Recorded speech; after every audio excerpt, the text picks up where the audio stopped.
Why am I starting with that? Anybody?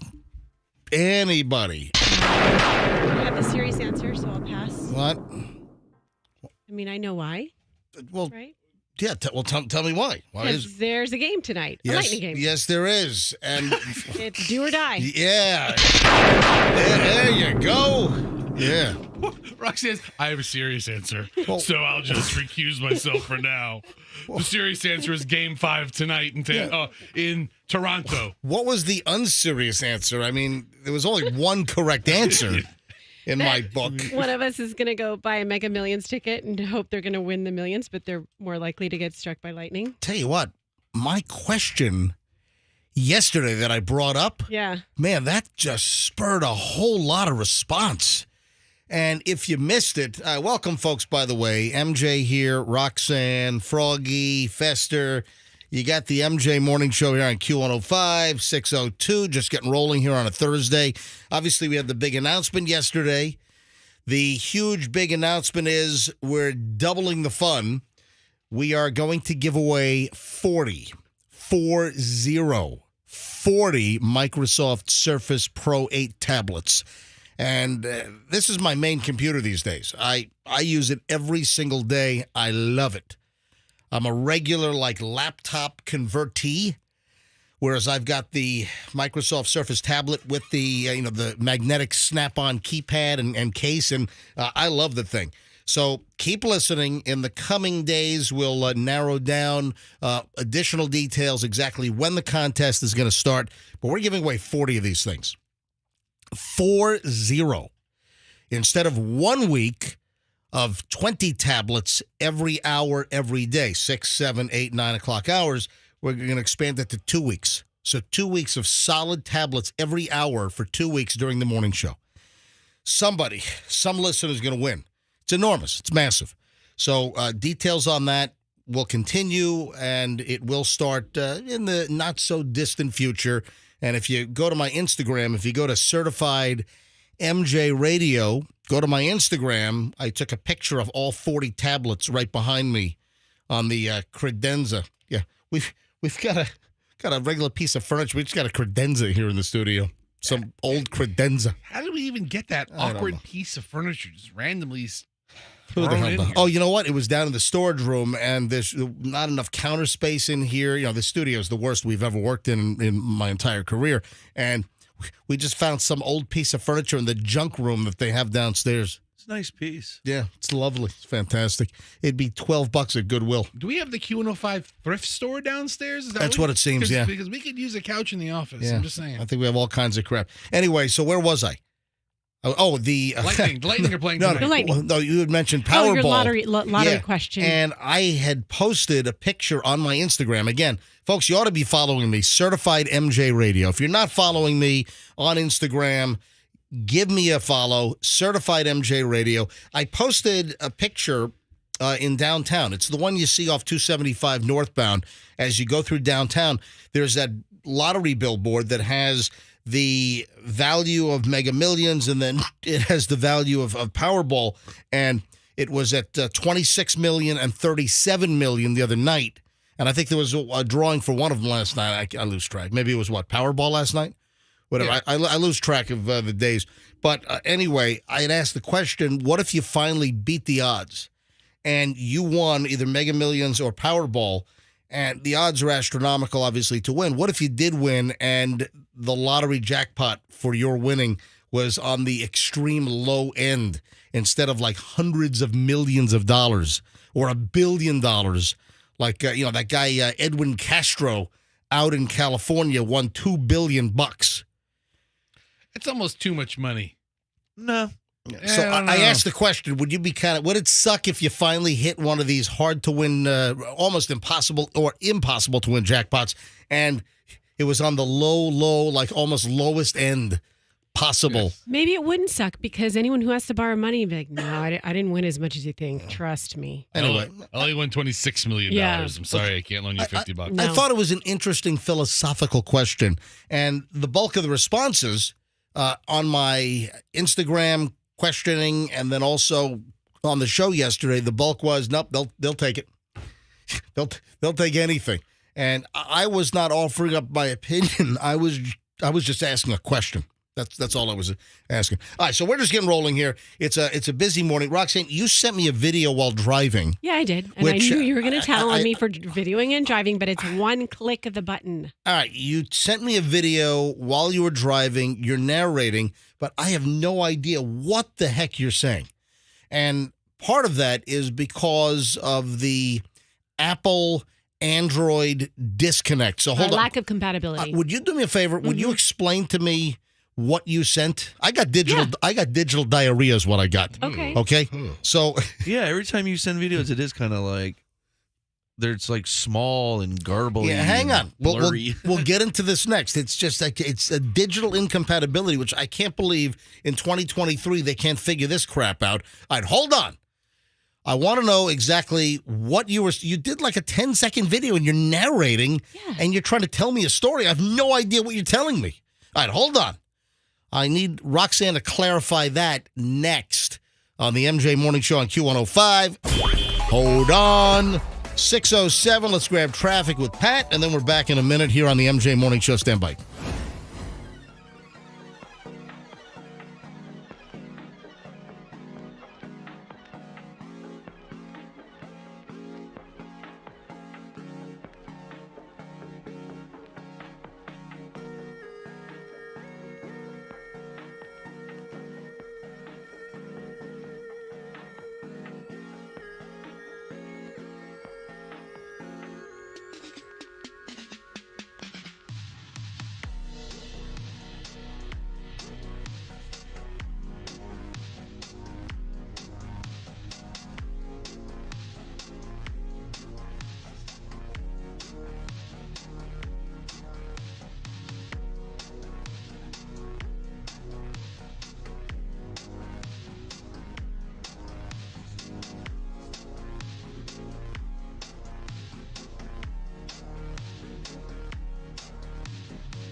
MJ Morning Show, Q105 619.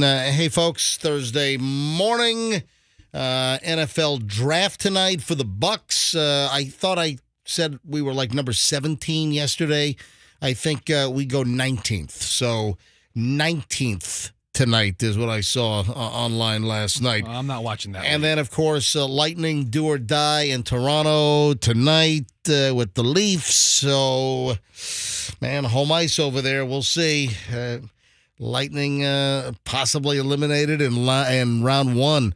Let's hit Roxanne. I mean, not literally hit Roxanne, but let's hit up Roxanne for an explanation on this video. Now, did you send this video to anyone else or No, just you. Just me? Yeah. Well, It was a question just for you. Here's the problem. I have Android. So Roxanne, Fester, and Froggy, they're Apple. So you guys are using iPhones. You're all sucked into the Apple cult.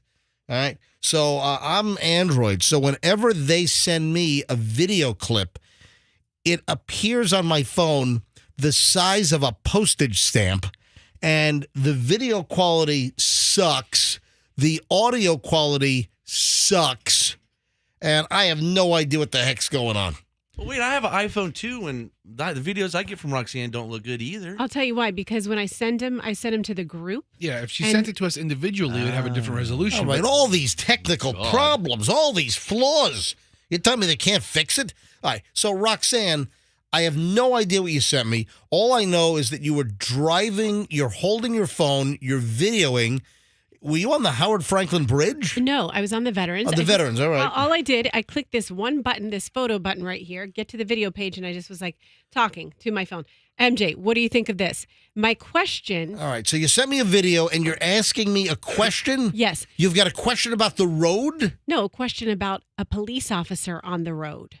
Oh, okay. And so he was in front of me on line. What type of police officer? My guess is I was behind him, but he was in a, like a SUV. Did it say An SUV. sheriff? I wasn't next to it. I was behind it. Yeah, but Was it like the City of Tampa Explorers I think it was the city- that yes. they use, or was it the There you go. the more suburban-y looking the Tahoe or Tahoes? Yeah. You guys get into your car details. I you don't know, look that Ford closely. Ford and Chevy. There's a little bit of a difference okay. there, you know. We're Okay. here for facts. I mean, Yeah. in case you didn't know, MJ and I are hard newsmen. Yes, hard newsmen and hard car men. All right, so you've got a police officer SUV in front of you. You're not Yes. quite sure the agency or the make and model. Exactly. This All right. is all I want to know. It's a very simple question. Yes. Why did he or she put on their lights? Not like they're going to pull someone over lights, not with a siren, but put on their lights, just leaving the car illuminated blue and red Yep. from the time the car got onto the veterans until it got off at, let's say, like All right. Memorial. All right. So they left them on the whole time, but they weren't They weren't flashing. flashing. It wasn't like a little blip here and there, because I've seen the little blips. They We've weren't talked blipping. about those. So no blip. No blip. No blip. Just a solid. So okay, Interesting. you've given me enough information now. And then I said in So- the video, I was like, I know you have Okay. friends. Ask your friends. I don't need to ask my friends. I You've can. given enough information. You've given enough information, and I believe that I can answer your question right now with any further investigation. It is my belief that you were behind a Hillsborough County deputy sheriff, and it was described to me as a pilot program maybe like 8 months ago or maybe more, and they were testing out when the deputies ride around to be able to identify that they're police. So they're leaving the red and blues on, not flashing. They just leave them illuminated so you can identify that it is a police car. And that will that potentially reduce crime in an area if they're driving around with greater visibility? So that's all part of what was described to me. So I believe you saw a Hillsborough County deputy sheriff Chevy Tahoe, whatever the model is. Yeah, and maybe he was trying to reduce speed on the veterans. No, he's Well, not. I'm telling you, everybody was driving 5 to 10 miles under that's- the speed that's limit. not part of the surrounding him. That's not part of the plan. They're not trying to make you reduce speed. It's just a lot of the units are leaving the lights on for visibility purposes. And it was described to me as a pilot program or a little test program to see if there would be any any benefits to doing that. But no, the lights were not on to slow down Roxanne I wasn't asking. from driving 112 miles an hour on the veterans on the way to work because you're running All late. right, but listen, Okay, it turns into that. It degrades into that. if the sheriff's department is Yeah. keeping their bar illuminated, naturally they're going to slow down traffic around them. The same way you may not. You don't need to leave the light on. Anytime people spot a police car, it's hysterical. For instance, when I roll into work, it's usually at least once, sometimes twice a week, sometimes it's more, that there is a Pinellas County, and I think she's a female deputy sheriff. So there's a Pinellas County deputy sheriff that we're kind of in sync with on the way to work. So she's clearly, she's driving I'm from Hillsborough County. So this female Pinellas County deputy driving, again, one of those, big Chevy SUVs. It's that I told you that person lives in my neighborhood. Oh, you sure? Yeah, because I've left at the same time as them. I'm like, oh my god. Oh, well, there you go. And then we went on the bridge together. Apparently in town and country. And Froggy refused to pass him. Yeah. Well, of course. here's the deal. I see it all the time. And I'll get on 275. I'll get on the Howard Franklin Bridge. And then I'll see this Pinellas County deputy in the SUV. And she's a tool. And the one that I've seen, because I've seen the deputy actually assisting on an accident on the bridge, so I've seen that it was a female. And there are probably more that live in Hillsborough as well that take their vehicles home and drive to work. But I have seen cars like race by me and then suddenly see the Pinellas County sheriff's vehicle and then jam on their brakes, and then all the cars hang. So the lights don't have to be on. As soon as someone spots a police vehicle, they slow down. Right, but with the lights on, you see them a mile away. But also, they're not going to pull you over in Hillsborough County. Now, technically, I think if they, because midway through the bridge, you enter Pinellas County, I guess they could pull you over at that point. But again, I don't think I play games. Occasionally. I think I heard that if a law enforcement officer saw something terribly egregious, Oh yeah, even outside of their jurisdiction, anywhere in the state, they'll sure. stop you to slow you down or to pull you over and then Right. call in the appropriate jurisdiction. It's not like the Dukes of Hazzard where you're racing for the county line.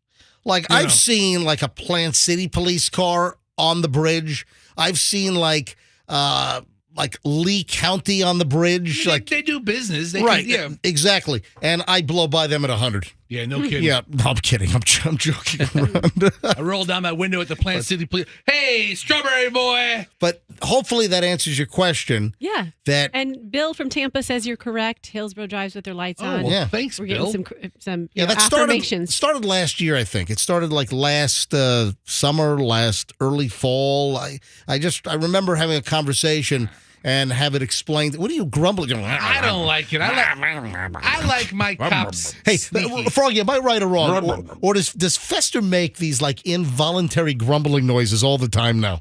I think they're voluntary, actually. I mean, I have complete control over them. What does it sound like to you, Froggy? Okay.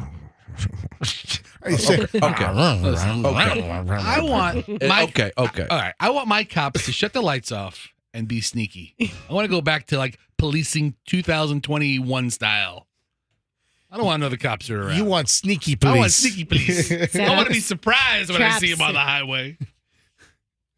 All right. Any other questions for me this morning, No, Roxanne? no, that was it. That was pretty much it.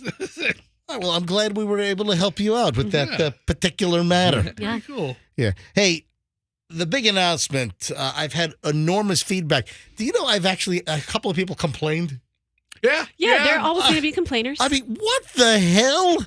So if you're just tuning in, the big announcement yesterday, and if you only get to listen during this time period, then you missed the announcement at 7:30, unless you go back and check out the podcast or you watch MJTV, watch a replay on YouTube, then you missed the announcement. So for those that are listening right now, the big announcement was very soon we're going to roll out Tablet Tag again, and we are going to give away not 20 Microsoft Surface Pro 8 tablets. We're doubling the deal to 40. Come on, no one does this. No one. 40 tablets every single hour for 2 weeks straight during the MJ Morning Show. We're talking Monday, Tuesday, Wednesday, Thursday, Friday, 6, 7, 8, and 9 o'clock hours, giving away a tablet every hour for 2 weeks straight. Tell me, who the hell has ever done this before? No one. And again, 99% of the feedback that I saw was very positive. But I checked like our MJ Morning Show Facebook comments, and even on my Instagram comments, there were a couple of grumblers. I thought it was Fester leaving all these messages. I don't have that much time. Big deal.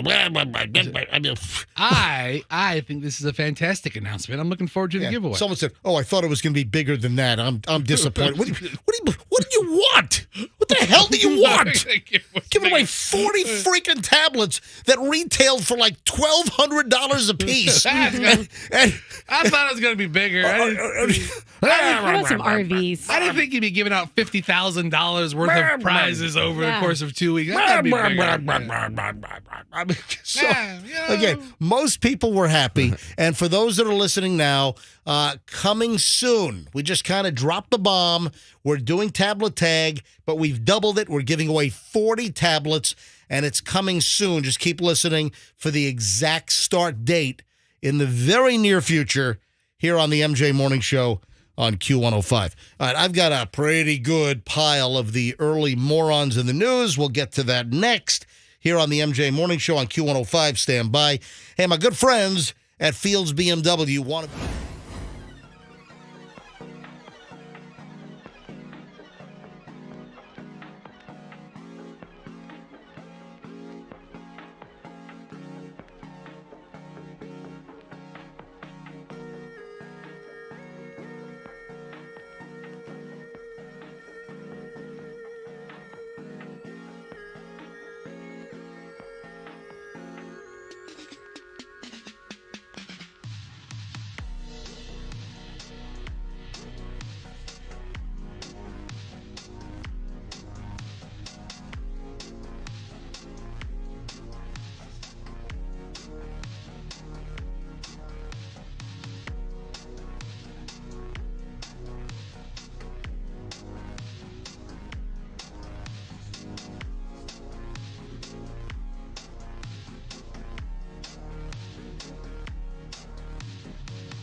What's her name? Barbara Streisand. Thank you.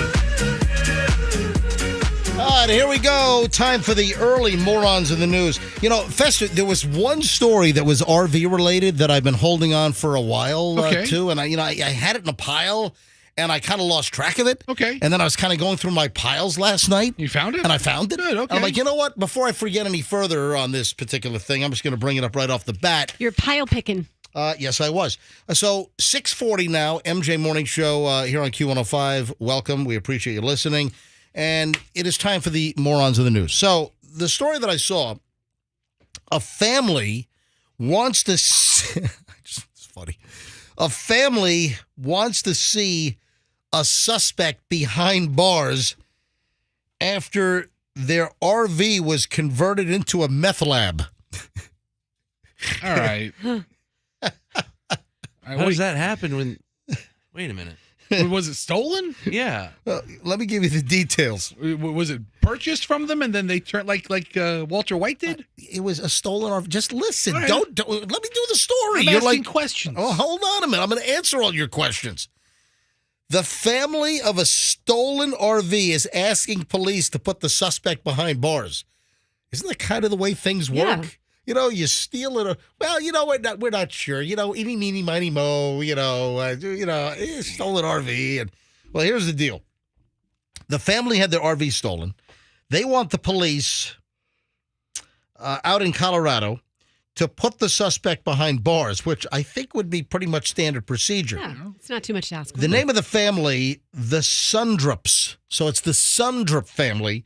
So the Sundrups told CBS in Denver that they have a good idea about who the suspect is, thanks to pictures from viewers and information from another department, the Lakewood, Colorado Police Department, right? They apparently arrested the suspect initially in connection with another auto theft incident. The Sundrups said the same suspect could be the person who stole their motorhome. The family is asking for that suspect to be behind bars. They said, we first brought you the details to, I guess, their local police department, then I guess the Lakewood Police Department. So Jeff Sundrup and his family contacted the police, and they were asking the community, I think on social media, hey, can you help us please find our stolen luxury RV? To have to get rid of that motorhome, it's just heartbreaking. Sure. Jeff said he was very upset. You know, listen, people become very attached to their motorhomes. And he said we did have some people in, outlying areas and places around where they live reach out after they saw a news report. So they went to local news as well. They got some coverage on local news. They did all kinds of social media posts. I think they even put flyers around, like, people put missing dog flyers. Yeah. I think they put missing RV flyers, around. It's very effective. They took pictures and put them around. Anyway, so people started responding. And some folks got back to them and said, hey, I think we've got a tip. Now, it's one of these expensive bus-like RVs. Let me show you. That's a big one. Let me show you the RV. Oh, Fester, you've got it. Yeah. Fester, how much would that cost? What is that? Give us the deets, Fest. Is that a Prevo? Or No. What is that? Prevo is like built on a bus frame. Right. This is built on probably a Freightliner chassis or something. It looks like maybe a Tiffin paint scheme on the side. Is that expensive? I mean, expensive is a relative term around here, sir. So my fault you can't afford it. And of course, folks, if you don't know, Fester, after we wrapped up the MJ Morning Show the first time around in 2012, Fester went into the RV business, and Fester continues to make his real money at General RV. That's, where Fester works. So, it's maybe a $300,000 RV, $400,000 RV. Well, the Sundrups love this thing. It was ripped off, and then it was converted into a meth lab, apparently. Yeah, I think I have some audio from Mr. Sundrup. Mr. Sundrup? CBS Colorado interviewed him. Yeah, go ahead. Bring it up. Let me hear it. Motorhome is just heartbreaking. We first brought you this story in early March when the family was asking for the community's help in locating their luxury RV home. See? We did have some people in Park County reach out to us. Look at that. After they saw one of your news reports. They told us that the people that stole it came in and asked for water to fill the water tanks up. They took pictures. They were suspicious. A week later, the vehicle was recovered at the storage facility in Inglewood. Yep. But the family's road to justice is far from over. Oh, yeah. We do have insurance on the motorhome. Unfortunately, for the contents inside the motorhome, we only have $5,000 worth of coverage. There was over $11,000 of personal property in the motorhome. Wow. So we're having to throw away everything that was in that motorhome. An initial at-home test for meth contamination came back negative. But after hiring a professional team to test the motorhome, they were warned the RV is considered a meth lab inside. Oh, my God. All right, I can stop it right there. The RV is considered a meth lab RV inside. Is considered a meth lab. Now, this was not a cheap old Winnebago like in Breaking Bad. This was not. See, in Breaking Bad, they used the Winnebago No, Those in are Breaking. old, No, I'm though, sorry. In Breaking Bad, Yeah. they used the Fleetwood Bounder. Whatever the hell It it was like was. the But 1987 it was Fleetwood Bounder. It was a cheap, busted old, motorhome. Right. This, they stole a good-looking, like $300,000 plus motorhome So this is and turned it into a meth lab. This Yeah. is a Tiffin Phaeton. Is a kind of Wow, RV. look at that. Now, this Tiffin Phaeton is just going to have a perpetual stench to it, like a chemical stench. Because I told you, when I used to live in Bakersfield, and I think that is one of the meth capitals of the world. Oh, yeah. And I just Googled it. Bakersfield is Yeah. only 2 hours north of Lakewood.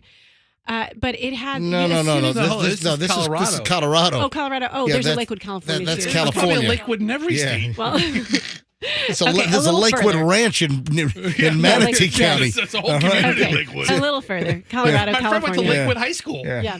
Well, in any case, it is. It stinks when you drive down into the valley. All of a sudden, you're like, "Ooh, what is that smell?" It's oh, meth welcome labs. to Bakersfield. Meth yeah. labs everywhere. Yeah. See here, MJ, I pulled up a picture of the 1987 Fleetwood Bounder. Ooh, That's right. what Walter White Gotcha. bought for All his right. meth lab. Now, the question I have is, how does your motorhome being used as a meth lab affect trade-in value? Yeah. What would and, you? and when you take trade-ins at General RV, do you do meth screenings? Yeah, and if you've got it rehabbed, what kind of do you have to reveal the history of it? Like, oh, this has been a meth lab in its past iteration. You can figure out if there's been some major interior repairs. You know what they should look like, and if it has like beakers and Bunsen burners and a Yes. whole meth lab set up. Hey, this wasn't. They got to have the right beakers, though. This Yeah. wasn't from factory, was it? Anyway, I thought you'd like the expensive RV being stolen and turned into a meth lab story. Ah, poor bastard. Yeah. Oh, I should give him a call. That means he's a customer. It means he's a prospect now. Yeah, there you go. He's in the market. Oh, wow. Hot lead. Hot lead. Got yourself a mark. We'll put him on the hot file. Whatever. There you go. All right. Sorry, poor bastard. It's a terrible story. I've got a leaf blower situation gone bad. Personally, or a story? No, it's morons in the news. Well, you said- No, I've got a leaf blower story gone bad Oh, okay. that we got to do. All right? Do you own a leaf blower? I do not own a leaf blower. I do. I I don't- have a Ryobi battery-powered one. I don't even own a leaf blower. But don't the battery ones suck as compared to the gas-powered ones? Well, you got to have two batteries. Hey, what are you trying to do? Are you trying to open up like a lawn care business? Yeah. Are you trying to just blow off your driveway? I want to be one of those lawn care guys that blows the leaves all over the neighborhood, the grass clippings all over the street. Like they're just going to disappear? Dude, that's what I do. Yeah, I Right know. in the street. I know. So, hey, I've got a leaf blower story we got to get to. I've got a public theft we've got to talk about here. Oh, I got to love it when a doctor, you got to love this, when a doctor is not a doctor and they're doing all kinds of doctor stuff. We'll get into that coming up in Playing just a bit. doctor. Oh, and I've got a school bus story. We've had a rash of school bus stories lately. So hold on to that thought. I'm going to get to all of that coming up. But the leaf blower deal, the crazy doctor was he really a doctor? All that on the way. Don't move. We're back in minutes on the MJ Morning Show here on Q105.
2 here on a Thursday morning. If you missed the big announcement yesterday, we had a 7:30 announcement. We are bringing back tablet tag, but it is getting twice as big. Massive. Instead of giving away just a measly 20 Microsoft Surface Pro tablets, which originally retailed for like $1,100. I mean, these are full Windows computers. Instead of giving away 20, we're doubling the offer. We are giving away, don't answer, don't act yet. We're doubling the offer. We're giving away 40. So shortly, we'll give you the start date coming up. Just keep listening for details. But I made the initial announcement, powered by our friends at Two College Brothers Moving and Storage. They stepped up. So brought to you by Two College Brothers Moving and Storage. We're giving away 40, not 20, 40 Microsoft Surface Pro tablets. These things are awesome. That's my go-to unit. I use it every single day for my show prep and my daily computer travels. So shortly, we're going to start it up again. And you know the deal. We give away a tablet every hour during the week. Monday through Friday, 6, 7, 8, and 9 o'clock hours, a tablet every single hour. But instead of doing it for a week straight, we're going to do it for 2 weeks straight. It's enormous. We'll have 40 winners of these tablets. And if you didn't see the tablets behind me yesterday morning on MJTV or the picture that I posted up on Facebook or on my Instagram, go look. So roll back and watch MJTV from yesterday when you get a chance, or go to my Instagram, Certified MJ Radio, or go to our MJ Morning Show Facebook page and see the whole pile of 40 of these Microsoft Surface Pros, and we'll give them away shortly. Details to come on the start of the contest here on the MJ Morning Show on Q105. All right, I want to take time to do a trifecta of just like bonkers stories here. And I subscribe to the theory that people are crazy. Yes. That do whatever you can, avoid confrontation, because you don't know what people's reactions are going to be. Dude, take your own advice. Okay, yeah, I don't know if You're the one in the room. You don't go out of your way to avoid Whoa, whoa, confrontation. whoa, whoa, You get in everybody's face. What are you talking about? Dude, every week you're like, yeah, I ran into some guy at the grocery store and he did something, and I asked him, what the hell are you doing? And you ask. No, I did. Why didn't you tell? Fester, help me come up with an example. The last thing I did in a grocery store was I saw a purse unattended by a woman that had her shopping cart 10 feet down the aisle. She's picking out Townhouse crackers and Jif peanut butter. I love Townhouse. And That's a good cracker. And her purse was unattended. And I'll say something like, ma'am, I just want your purse to be safe. I don't want it to be snatched. And there was a story recently. There were purse snatchers going through public stores in South Tampa. Well, that was you being a superhero. No, I'm just being a good Samaritan. I'm being a good citizen. You also take photos of people. I remember you taking a photo of someone in a grocery store, too. Yeah, the Right? girl with the hat and the shirt that said F something. Yep. Bleep off. That was in Walmart. And it was like the effing Eagles or something. Yeah, that two one. instances. You're approaching strangers. You don't know remember- what you're dealing with. I'm not getting into confrontations. All right, so MJ's Can I- prime time for getting into confrontation with strangers was during the height of COVID and his That's right. and his love of masking. MJ was a very avid masker. Didn't you go into a liquor store and some guy wasn't masked and you like turned around and you're Yeah. like, "Hey bro, how about you stop breathing on me?" or something to that effect? No. First of all, I wasn't an avid masker. I'm just in a situation with a lot of packed people. I thought it was a good idea, especially not the flimsy masks, but No, the good ones. but the good N95s. I mean, listen, when we did not know what the transmission was like, I'm not an avid masker. I don't know what the hell you're talking Not about. now, but back in the day. When we were at the height and we didn't know what was going on, that was a good practice. If you want to know what the M and MJ stands for, it's mask. No, it doesn't. Back in 2021, it did. Yeah, it was just mask junkie. What? Yeah. Mask junkie. Guess what? And guess who never got COVID? Me. And Yes. Okay. And I was not. I was the opposite of meth. And me. Yeah. And me. So So it's both yeah. ends of the spectrum. never. All right, can I do my damn story now? Oh, we have a story? Okay, Yes. go ahead. So people can be nuts. This is over a leaf blower. I asked Andrew to give me some leaf blower sounds, and he pulled two different models. A gas leaf blower. Oh, yeah. Oh, yeah. Yeah. Hang on. That's the gas leaf blower. That's a good one. And then we have the electric or battery-powered leaf blower? Battery pack, yeah. Ugh, That's what I got.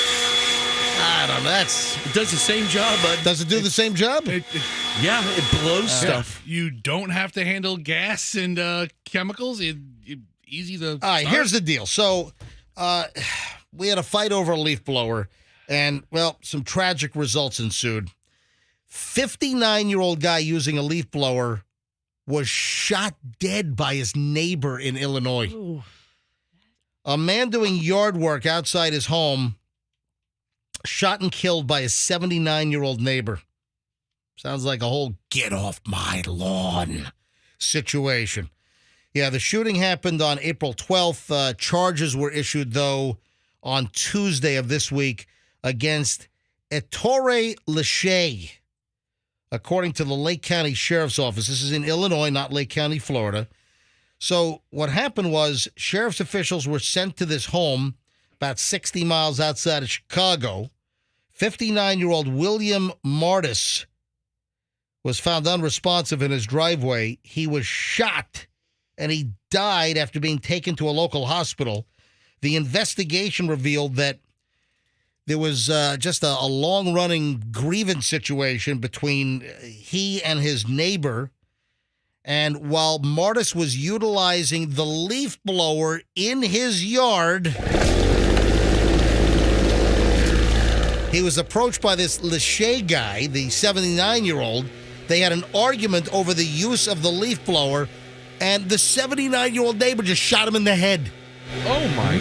What the hell? Executed the guy. Oh, my God, over a leaf blower. Not cool. So the story goes that the shooting stemmed from the leaf blower being too noisy. They arrested Lachey. The sheriff's office says our condolences go out to the family and friends of William Martis, who was senselessly murdered. These two neighbors had previous confrontations, according to other neighbors who had seen this guy Lachey with a gun. You got to be kidding me. God, come on, Nick. Wait, this is no, It's it's Nick. not Nick Lachey. It was Nick's Oh, my God, It's okay. Nick's grandfather. Ettore Lachey. Yeah. And it's not even spelled the same way. It's spelled a different way. So, again, Man. over a freaking leaf blower noise, he shoots the neighbor in the head. Didn't have to escalate to that. Sure didn't. Well, thank you. That's a You know, So- it didn't have to get to that point. good Aaron. observation over there. Yeah, it didn't need to escalate to murder No. over lawn equipment. Why- My God. They couldn't just stop at a nice maiming. All right, let me... Just shoot him in the leg. Yeah. Please, I don't Shoot him in know. the head. You don't have a confrontation with a gun over a leaf blower. Just pop off a pinky All right. toe or something. Now, let me give you another tip. Don't stop a school bus, board the school bus, just because one of the students flips off your wife and kid. All right? Didn't that happen, Froggy? Didn't that happen to you recently? Or no, you got mooned. What happened to you with the school bus? No, he was flipped off. Oh, you were I was flipped off? flipped off by a Flipped kid, off? No, yeah. I'm about to bring that into the story here. Oh, okay. So this happened north of us up in Georgia, but this is a lesson that knows no geography. All right? Can happen anywhere. Yeah, could happen anywhere. This is nuts.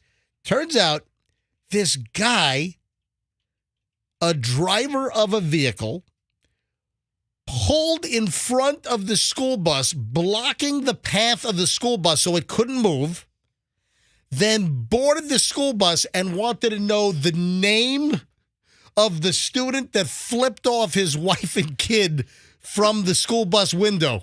Oh, come on.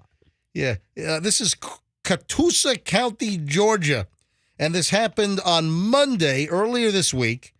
A release from the Catoosa County Sheriff's Office says 55-year-old Roger O'Neill Barrett.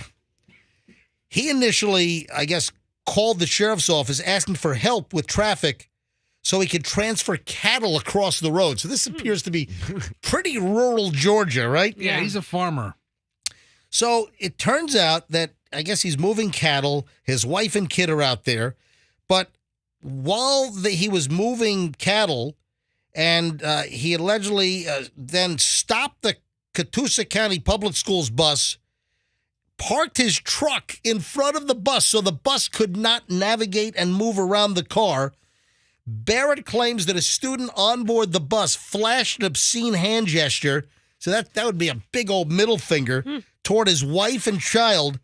So he blocks the bus, opens the door, gets onto the bus, and then demands the student's information. Then there's a heated verbal argument between Barrett and parents that were arriving on the scene because he's blocking the bus. The kids have cell phones. They're calling their parents. Sure. There's a crazy guy yelling about, what's the kid's name? This guy will not let the school bus pass.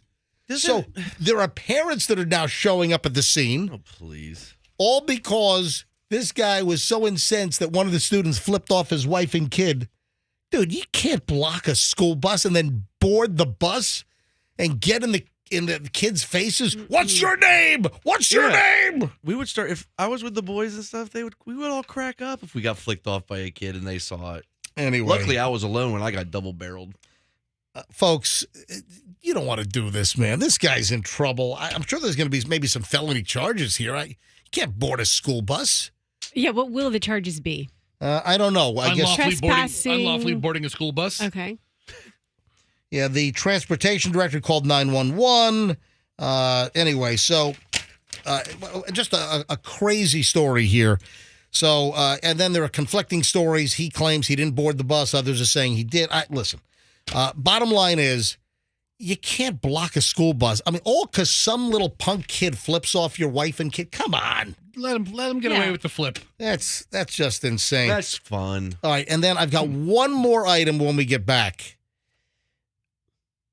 Do you know if your doctor's actually a doctor? That's a good question. Yeah. Do you know if your doctor is really a doctor? Right. Have you ever gone online to check to see if they're actually licensed with the state? Well, usually you look for their diploma in their office. Well, you can fake those. Right. Yeah. Just Photoshop them, fake them. You can. My doctor went to medical school with my sister, so I know for a fact. Oh, well, there you go. Look at that. Was But he the janitor? there's a fake doctor story, but you're not going to believe the name of the doctor. All right, hold on. That and more coming up in just a bit. Oh, also, Roxanne wants to tell us about her crazy dreams. Oh, You were tripping last night, is that it? Totally. Roxanne was tripping last night. Save the Molly for the weekends. Oh, and you know what else? I didn't get a chance to mention this. I've got to tell a story regarding a traffic stop and marijuana and a whole sob story. And yourself? Yeah. Actually. You're involved in this. Okay. Hang on. Yep. I'll tell the story. It's all coming up next on the MJ Morning Show here on Q105. Stand by.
Show on Q105, 727. Oh, man, how did we get so freaking late? I'm like 4 minutes later than I want to be here. Anyway, hey, don't worry about it. We still go an hour and 20 minutes. We'll just add a little bit to the back end. Sorry if you're at a certain place, certain time of the day every morning, and you're like, hey, they're still playing Journey here. Why aren't they delivering pearls of MJ Morning Show wisdom right now? And well, I'm 4 minutes late. I don't know where the time went, how we drifted. All right, MJ, Roxanne, Froggy, Fester, you got the crew here. And like I said, we start an hour and 20 minutes nonstop. We're about 24 hours from the time we made the big announcement yesterday. Yeah. Yep. I should have got a cake for the anniversary. So yesterday at 7:30, which is 2 minutes from right now, we announced that we're bringing Tablet Tag back, but it's twice as big. We're giving away 40 tablets instead of just 20 tablets. And it'll happen shortly. Keep listening. We'll give you the exact start date coming up on the MJ Morning Show, but 40 winners, 40 Microsoft Surface Pro, full Windows computer tablets. Listen, these are the things you see on the sidelines, like at all the... Fessy, you've got some white food on your face. Where is it? It's in your goatee. It's above, in the mustache part of it. What? Yeah. Hey, can you... Hey, Andrew, can you please pull his camera up? Do you have it? I can't see it. Where is it? I'm looking at the camera. What are you eating? Roxanne, can you point to it, please? Yeah, it's right here. Don't touch it. I'm not going to touch it. I'm going to touch it with my pen. It's right there. Look Can at I that. flick it off? Can I get it? Can I get it off there? He's sticking his tongue out. Nasty. Oh my! Oh, Nasty. I get it? he just grabbed it with his tongue. All right, so I have What to, the hell MJ, was that? MJ, I have to say. It looked like zit material. No, it wasn't. Oh, It was not zit material. Dude, I don't feel good. It was much more delicious. I have to say a big thank you to my girl, Wacky Jackie, who, in case you guys aren't hip to it, keeps a very, very well-stocked candy dish. Today she happens... What candy is white? He goes there every morning. Every morning at 7:20. You're a sneak eater. I walk... No, I'm not a sneak eater. I make it very public. Yeah, it's all over his face. What do you Yeah, mean? seriously. Wait, how do you eat a piece of candy that gets stuck there? Well, y'all sit back. Can you not find your mouth? Y'all, listen. You try to jam food in every orifice? We try to shove it in your nostrils? Dude, I've tried every orifice. Let me tell you, the candies come out melted.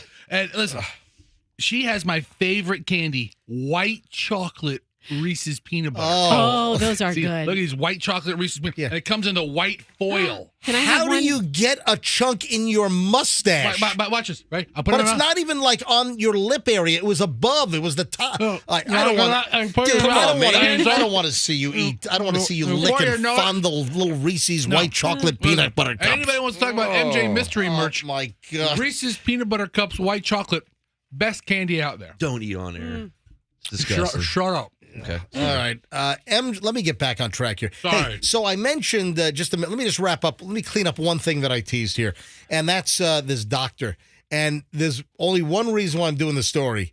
It's because of the doctor's name. Okay. This better be a good name. I love this story. All right. Now, I asked you just a few minutes ago, do you know if your doctor's real? I mean, you get these stories of like someone practicing dentistry and they were never really a dentist. And every once in a while, the doctor that doesn't have a license. Well, this happened out in California, LA area, Studio City. Seems like it happens a lot in plastic surgery, right? Well, in a lot of times you have, it's not really a doctor. You've got these momos that are like just injecting silicone caulk in people's butts. In their garage. Yes. Okay, but there are people who are like legit go to hospitals and they'll make rounds and they'll wear the scrubs or the white coat and they'll check on patients. Wasn't there a story of a very, very young person who was going in and out of hotel rooms? Yeah, that was Doogie Howser. Not hotel rooms, hospital rooms. Yeah. No, I don't remember. Oh, yeah. Yeah. There was a teenager over on the East Coast. Yeah. Like, What? Then he gets out and he does it again. Yeah. A fake doctor and he's walking in. Oh, just checking your vital. But he looked like Urkel. It's like, who would think this guy was a doctor? Right. But that was like in the 90s or early 2000s. Did I do that? But he was just being a regular general doctor. This guy is a dentist in your story? No, this is a doctor. Okay, I'm sorry. No. So California, this guy is facing multiple felony charges. The guy had a whole office set up, He's been charged with, at this point, 5 counts of practicing medicine without a license.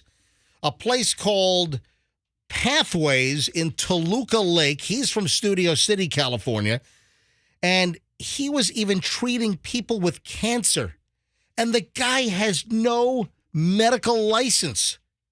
No formal training, apparently. Does he have a college degree? No, not in medicine, apparently. Practicing medicine without a license.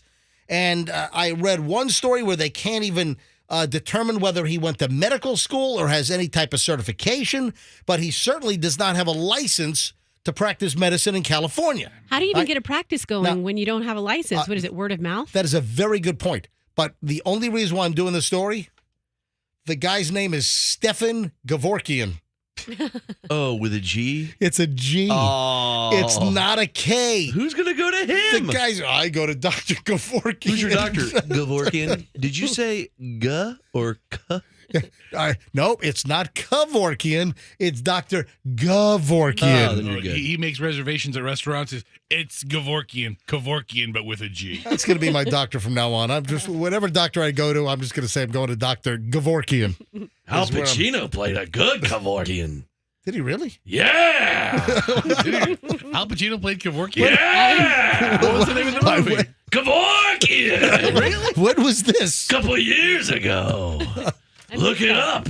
All right, I'm looking it up. Was this like just like a direct to Netflix deal or what? It was direct to HBO. Okay. I had to wear my shoe lifts. Dr. Kevorkian Okay, was so tall. the Are name you of the serious? There was really. Okay, hold on. The name of the movie was called You Don't Know Jack. You don't know Jack. I thought that was like a card game. No. The movie. You Don't Know Jack, a movie. Look at Al Pacino dressed there as he is. Kevorkian. There He he does is. make a good one. You don't know Jack. All right, take this injection here, Grandma. Wikipedia says You Don't Know Jack is a 2010 American-made for television biopic written by blah, blah, blah, directed by Barry Levinson. He's a well-known director. Starring Al Pacino, John Goodman, Yes, he was the fat patient who had to die. Danny Houston, So you're tired of living? Susan Sarandon. Yeah, look at that. You sure you want to die? All right. All right, Yeah? Yeah. All right, stop. Al, I think you have the role. That's enough. I think you've really I'm embodied Dr. Kevorkian. Wow. I'm going Wow. to kill you. You are an artist. Yeah. Wait a You are minute. an Wait a minute. artist. Thank you. I'm guessing that Al Pacino did not play the part like that. Yeah. He plays He's every a part. method actor. He That's, did- that's how I he act. He did not. He did. I'm a doctor. All Look right. at my white coat. All right, we're going to do the death scene. Take one. Grandma's on the bed. Oh, Dr. Kevorkian. Grandma. You sure you want to live? I don't think I can go on, Dr. Kevorkian. Then I'll kill you. Yeah. Bless you. That is not the way. You're an angel of mercy. You're going to die now. That's not the way the movie sounded. I'm Dr. Kevorkian. All right, I'm moving along. All right, stop. Rest in peace. You're, Fester, you're gurgling. Stop. Stop it. It's You gotta check disgusting. it. It's a good movie. It's absolutely disgusting. That was a good reenactment, Froggy. Yeah, it was really good. That's how the whole movie No, is. then you got to go and scene. and scene. Scene cut. And scene. Thank you. I Where are think my we have lips? it. One take, boys. One take. Give me my shoe lips. Thanks, Take good them. job. Thanks, good Thank job. you. Hey, Dr. Kevorkian. Yeah. I'm sorry, Al. Yeah. What are your thoughts? Are the Lightning going to be eliminated in Toronto tonight? No. Or yeah. I'm not a lightning guy. Yeah, so tonight, do or die. If the Lightning don't win, it's done, and the Lightning eliminated in the first round of the NHL playoffs. So go Lightning up in Toronto tonight. Or if you want an early summer vacation, don't go, Lightning. I mean, it's up to you guys. Oh, bite your tongue, Fester. It's okay. We've been watching hockey for a long time. Hey, did you see that there was a bird strike locally on an airliner? I've been seeing more of those. I don't know what's going on. Like But- a Yeah. Sully situation? Well, Maybe. yeah, Didn't Sully suck in a bird? well, a whole bunch of birds. That's Yeah. why It that. was a flock. That's why that U.S. Air flight that went down into the Hudson. No, but I don't know what it is. This week, there's like a whole spate of bird strikes. Did you see the American Airlines engine that caught on fire? They ingested birds. Those were probably Canada geese. And that's that's what Took down the U.S. Air the flight. U.S. Airways flight that Sully was piloting. You know, the Miracle on the Hudson deal. It ingested. They were climbing out from I think runway 13 out of LaGuardia, and they hit a whole bunch. And they're all over the place. Like being up in New York. And, you just see them. Like Chloe played a lot of soccer games on Randall's Island, and they'd be on the soccer field, and there would be 2,000 Canada geese like in grass next to the. I mean, they're all over the place. Big soccer and fans. And then you're walking on the field, and you're like trying to step around all the Canada little geese, cigar poops. all the poop all over the place. Oh man, they're nasty. Looks like little robustos everywhere. But there was a bunch of bird strikes, and I think they were like all Texas. There were like a couple of Houston flights. Then there was another Texas flight. But this week, like 4 different bird strike stories, including here at PIE, the St. Pete Clearwater Airport. Doug showed me a picture because he flew from Phoenix to Dallas last week. And he showed me a picture of his plane, and it had blood on it from a bird. Oh, Isn't what? that awful? Yeah. Where did he take the picture of the bird blood? When he was getting off the plane. Yeah, What was it on the wing edge? No, it was on the engine cowling. The circle part. What is that? That would be the engine. Oh, the front of the plane. The front? No, not the nose. The not engine. the nose. Yes, the one circle part on the left. Is that the engine?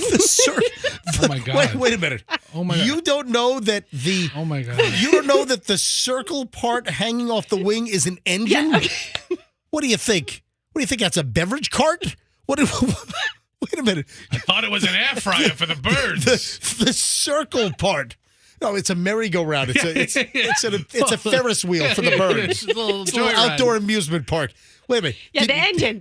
Hold it. I Did couldn't think you of it. really say the circle part? I was picturing the photo in my mind, it wasn't the engine. I know the engine is inside the circle part. That houses the engine. Yes, the circle part that houses the engine. Stop saying circle part. The engine. It's called the engine. It's the engine. So where was Doug flying to and from? I think I'm trying to. I just texted him, but I don't know. She said Phoenix but to Dallas. I believe, I know he went from Florida to Phoenix and then Phoenix to Dallas. So I think it was on the Phoenix to Dallas, which that's in line with your stories. Wow. With That's scary. Yeah. I don't like that. Well, we have a local story now because an Allegiant flight, they had to go back to the St. Pete Clearwater Airport yesterday. This is shortly after takeoff yesterday morning.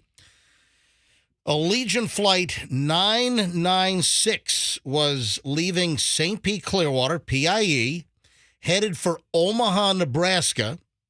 The flight took off about 6:49 a.m. yesterday, and apparently birds struck the plane as the plane was climbing out, headed to Omaha. So it didn't get very far. No, they turned around. So Allegiant declared an emergency. And so they have to declare an emergency no matter what happens, just so they get priority handling when they land. So once they declare an emergency, they get priority, obviously, above all the other planes. What are you, a traffic controller all of a sudden over there? I do on weekends. Hello. John Candy from Summer Rental. Yeah. Are you?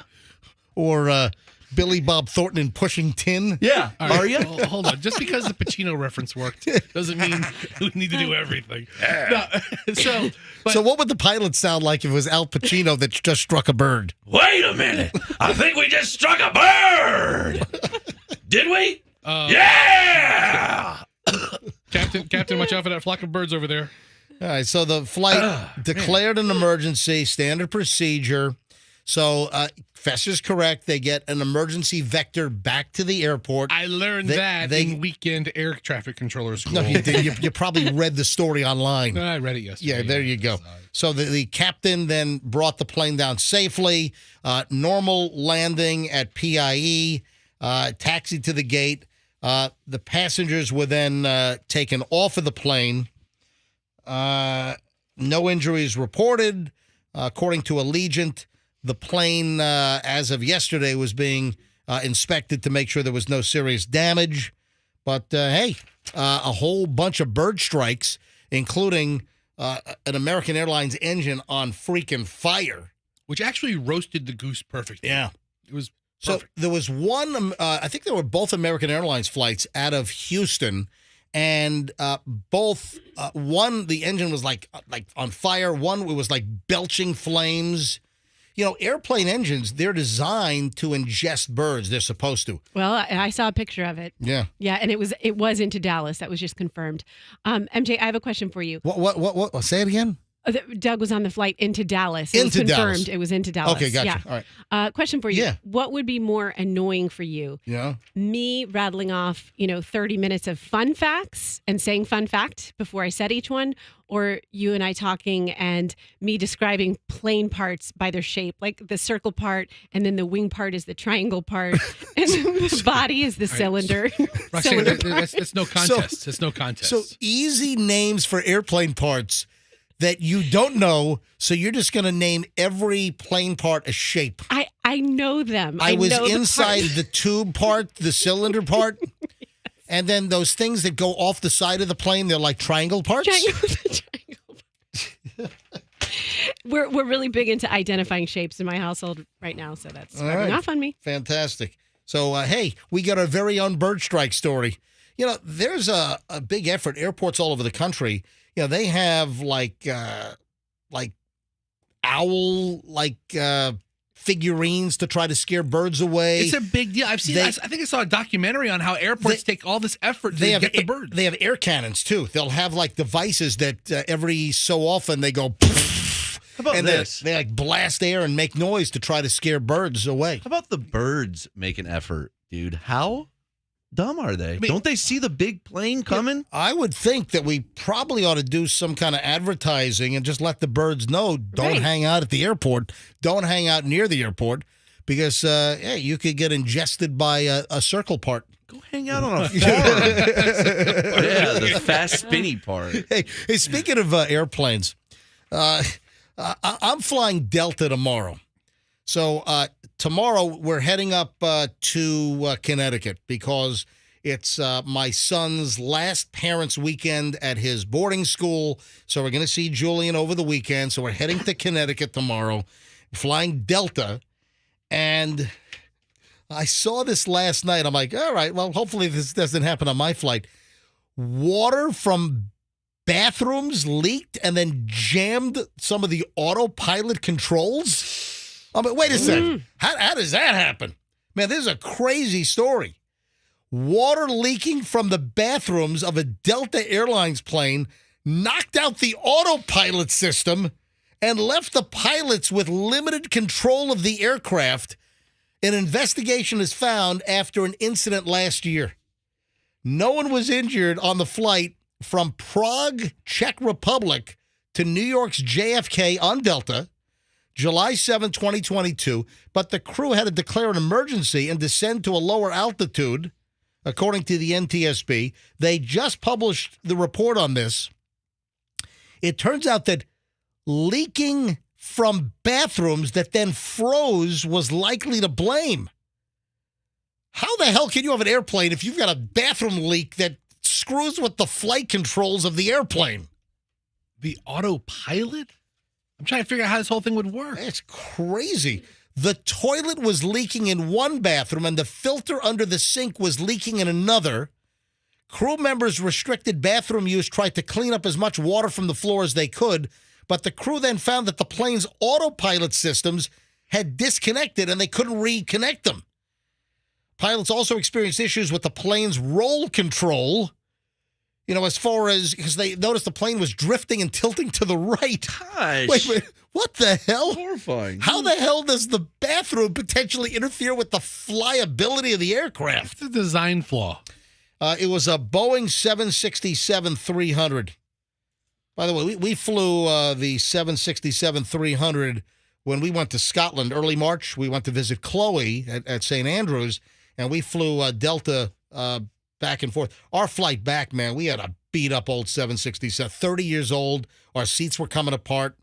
Michelle's tray table wouldn't work, so she had to hold the tray. We're in Delta One, right? So we're in business class Delta One, and Michelle had to hold her food tray in her lap propped up on a pillow because her tray was broken. Right. It wouldn't unfold. Let me ask you this. Yeah. Did the toilet leak all over the main controls? Well, the good news is Consider yourself lucky, man. Exactly. But Delta's, they're flying those old 767-300s, I guess, until they fall out of the sky. Well, I don't know if literally's. Oh, maybe. Hey, listen, Okay. I like Delta. Delta's like my airline of choice, but some of the planes are pretty beat the hell up. Yeah. All right, MJ, you know all kinds of stuff about planes, pilots, flying, aviation. This is a test. What is a cowling? A cowling is the ring around the outside of the engine encasement. The circle part. He said the ring. Stop. All right. You tell your texter trick question for MJ to shut up. The cowling is the like a scutcheon or the ring Yes. around the outside of the engine. That's called Correct. the engine cowling. You were going to say escutcheon, Roxanne? The escutcheon? You're correct. It's the escutcheon. I got to move along here. Never said that word in my life. But hey, we got a bird strike. Tampa Bay area, Allegiant. No, I have never been on Allegiant. Fester, you've been on Allegiant, right? I've flown my family on Allegiant. I prefer to. Oh, so you won't fly on Allegiant, but you put your family on Allegiant. Well, my wife makes a trip every year to Illinois, and Allegiant flies into smaller cities. Now, I believe that Allegiant's gotten a whole lot better and a whole lot more reliable since they ditched their Mad Dogs. Okay, yeah, the MDs, what? The MD what? MD-80s. so- MD-88s, 87s, whatever they were The flying. thing about Allegiant is it's only one flight a day. So if you don't make that 6 o'clock flight, it's not like Delta to Atlanta where there's 20 flights a day from Tampa, right. whatever. So if you miss that one flight, or if there's a delay, it's the next day, no matter what. It can't put you on a later flight. All right, speaking of airplane-related stuff, I never heard of this. The TSA busts a guy trying to go through security with this item that I've never heard of, but it has a dual purpose. Can I ask, what are you doing, Froggy? Froggy's like disrupting. Froggy, Is that breaking news? I just got a text from Hurricane. What? I don't know. If this I don't know. Here, read it. I don't know if this is true. All right, so I'm trying to tell the story I'm here. sorry. and It just caught me off guard. He texted me. I'm watching Froggy walk over to Fester, and he's holding his phone in Fester's face. I'm like, what are you guys doing? I mean, I almost want to call Hurricane on this if this is true. I've never seen anything like this in my life, MJ. All right, so we just got a text from Hurricane, formerly of the MJ Morning Show. Good friend of ours, absolutely. And Hurricane says, accident in front of the 2001 Odyssey Strip Club on Dale Mabry involving a funeral hearse. Oh, my God. I hope they weren't, on their way to a job. Fire department's there. EMS has a stretcher out. So, Oh my God, a body? For who? Who's the stretcher for? The guy's dead. What a sideshow. Hold on. Yeah, that's just what caught me off guard. Hang on a minute. I'll get it. Let me call up Hurricane. Let me Give him see. a buzz. Let me call Hurricane live. We've had Hurricane on? Yeah. We've had him on the show since we've been back. Have we? All right, hang on. Let me buzz him up here. I just had to bring up his phone number here. All right. 813-78. All right, calling Hurricane. So let's man on the scene. All right, so apparently, does Pat know about this? I think we got the breaking news on this one. Hey, can you do me a favor, Andrew? Run down to Pat and see if he knows about an accident on Dale. Hey, Hurricane. Hey, Hurricane. We're live. MJ Morning Show. How you doing, man? I'm doing well. Okay, so give us the traffic report on Dale Mabry in front of the 2001 Strip Club. So, first of all, I passed it already, but yeah, it was. I went by the fire departments there, EMS. There's a stretcher out. It looks like a hearse was trying to make a U-turn in front of the 2001. Right. Yeah, sure. What are you laughing at? Dale Mabry has that open median right there. Right? Yeah. All right, so Exactly. are you telling me did the hearse get T-boned? I believe so, but the fire department and police have us moving forward, so I didn't get to see much. Did a more. casket get hurled out of the hearse on top of the spaceship? I did not see that. All right, so we need anybody in the area passing by to get us a photo of the hearse. Oh, man. Just so we can see if it's loaded or not. It's got to be tough to U-turn a hearse. Hey, did you hear the one about the hearse and the accident in front of the strip club? Tell me about it, huh? It was a real stiff one. That sounds like quite a scene. Hold on, you got a bunch of stiffs going on over in 2001. You know. All right. So you did not see what? He didn't laugh when What? Froggy doesn't laugh when I say stiff, but then MJ says stiff. He's like, I just got funnier. He's the boss. Here's a funny little boss. You just call me funny little boss? No, that's a funny one, boss. Oh, okay. I mean, I don't call you that to your face. So, Hurricane, you don't know if there's any injuries. You didn't see a casket. You didn't see a body. I didn't see a casket. I didn't see a body. I know they were loading somebody up on the stretcher, and that's pretty much it. But What color was the funeral hearse? Was it a black hearse? It was a black hearse. And could you see, a lot of times the funeral homes have the names on like the window. Could you see any name? No, it did not. Again, like I said, the police are making us move by pretty fast. But yeah, I didn't see any body. It was a fairly new hearse. So, that sucks. Yeah. Uh-oh, better get Mako. All right. Thank you, Hurry. I appreciate the update, man. No problem. Hey, Take and care. Andrew just ran down to Pat, our traffic guy, so maybe Thanks, he Hurricane. can investigate the story so we get some more details. Well, hold on here. Now, I'm actually on Del Mabry and coming up in Martin Luther King. Yep. MLK, and there's another accident up here. Another hearse? Oh, my God. No, I don't think it's a hearse this time. I mean, we're coming in front of, what is it, Alpha Lopez Park? Yeah. Yeah, there's accidents all up and down. Oh, my Del Mabry. God. What is going on? Hurricane, be careful. This one's got 3 vehicles. Let me see if I can't take a picture there for us. There's 3 vehicles at the intersection of Del Mabry and MLK, and I just went through it. So, yeah, and we got vehicles turned around. What is going on? Accidents all over Wow, Dale he's Mabry better today. than Pat. Yeah, this is like Hurricane and the MJ Morning Show Road Cruiser. Hurricane, thank you, buddy. I appreciate you checking in. Thanks, All Hurricane. right, no problem. See you, buddy. Great to hear from you. All right, Hurricane, formerly of the MJ Morning Show. Does that Kemp Rouge and Green do Funeral hearse Funeral hearse accidents? accidents? Absolutely. They'll do any kind of accident. Okay, good. Yeah. Good. Yeah, and they said in a funeral hearse case, Kemp Rouge and Green says we will recover money over our dead body. Wait. Or Does that work? How does no, that? we over your dead body because you're the one in the hearse, right? Whatever. I don't know. I tried. All right, let me get back to my story. Sorry. So What story is it? I forgot. the TSA story. Oh, yeah. Okay. So I never heard of this. This apparently is a dual purpose item. A guy tries to go through TSA at Boston Logan on Sunday morning. 26-year-old man is facing charges after he attempted to bring something called a vampire straw. Have you ever heard of a vampire straw? Well, that would be to suck blood, obviously. Right? Not really. It's this spiked metal straw. To suck And blood for a vampire. it can be used as a straw, or it can be used to bludgeon somebody in the eyeball. Okay. Or So it's like a metal giant Capri Sun straw? it is a hard metal straw with like a tapered end that has like a spike, almost like a spear. Yeah. You know, it's kind of like cut on an angle. So 26-year-old dude is in trouble.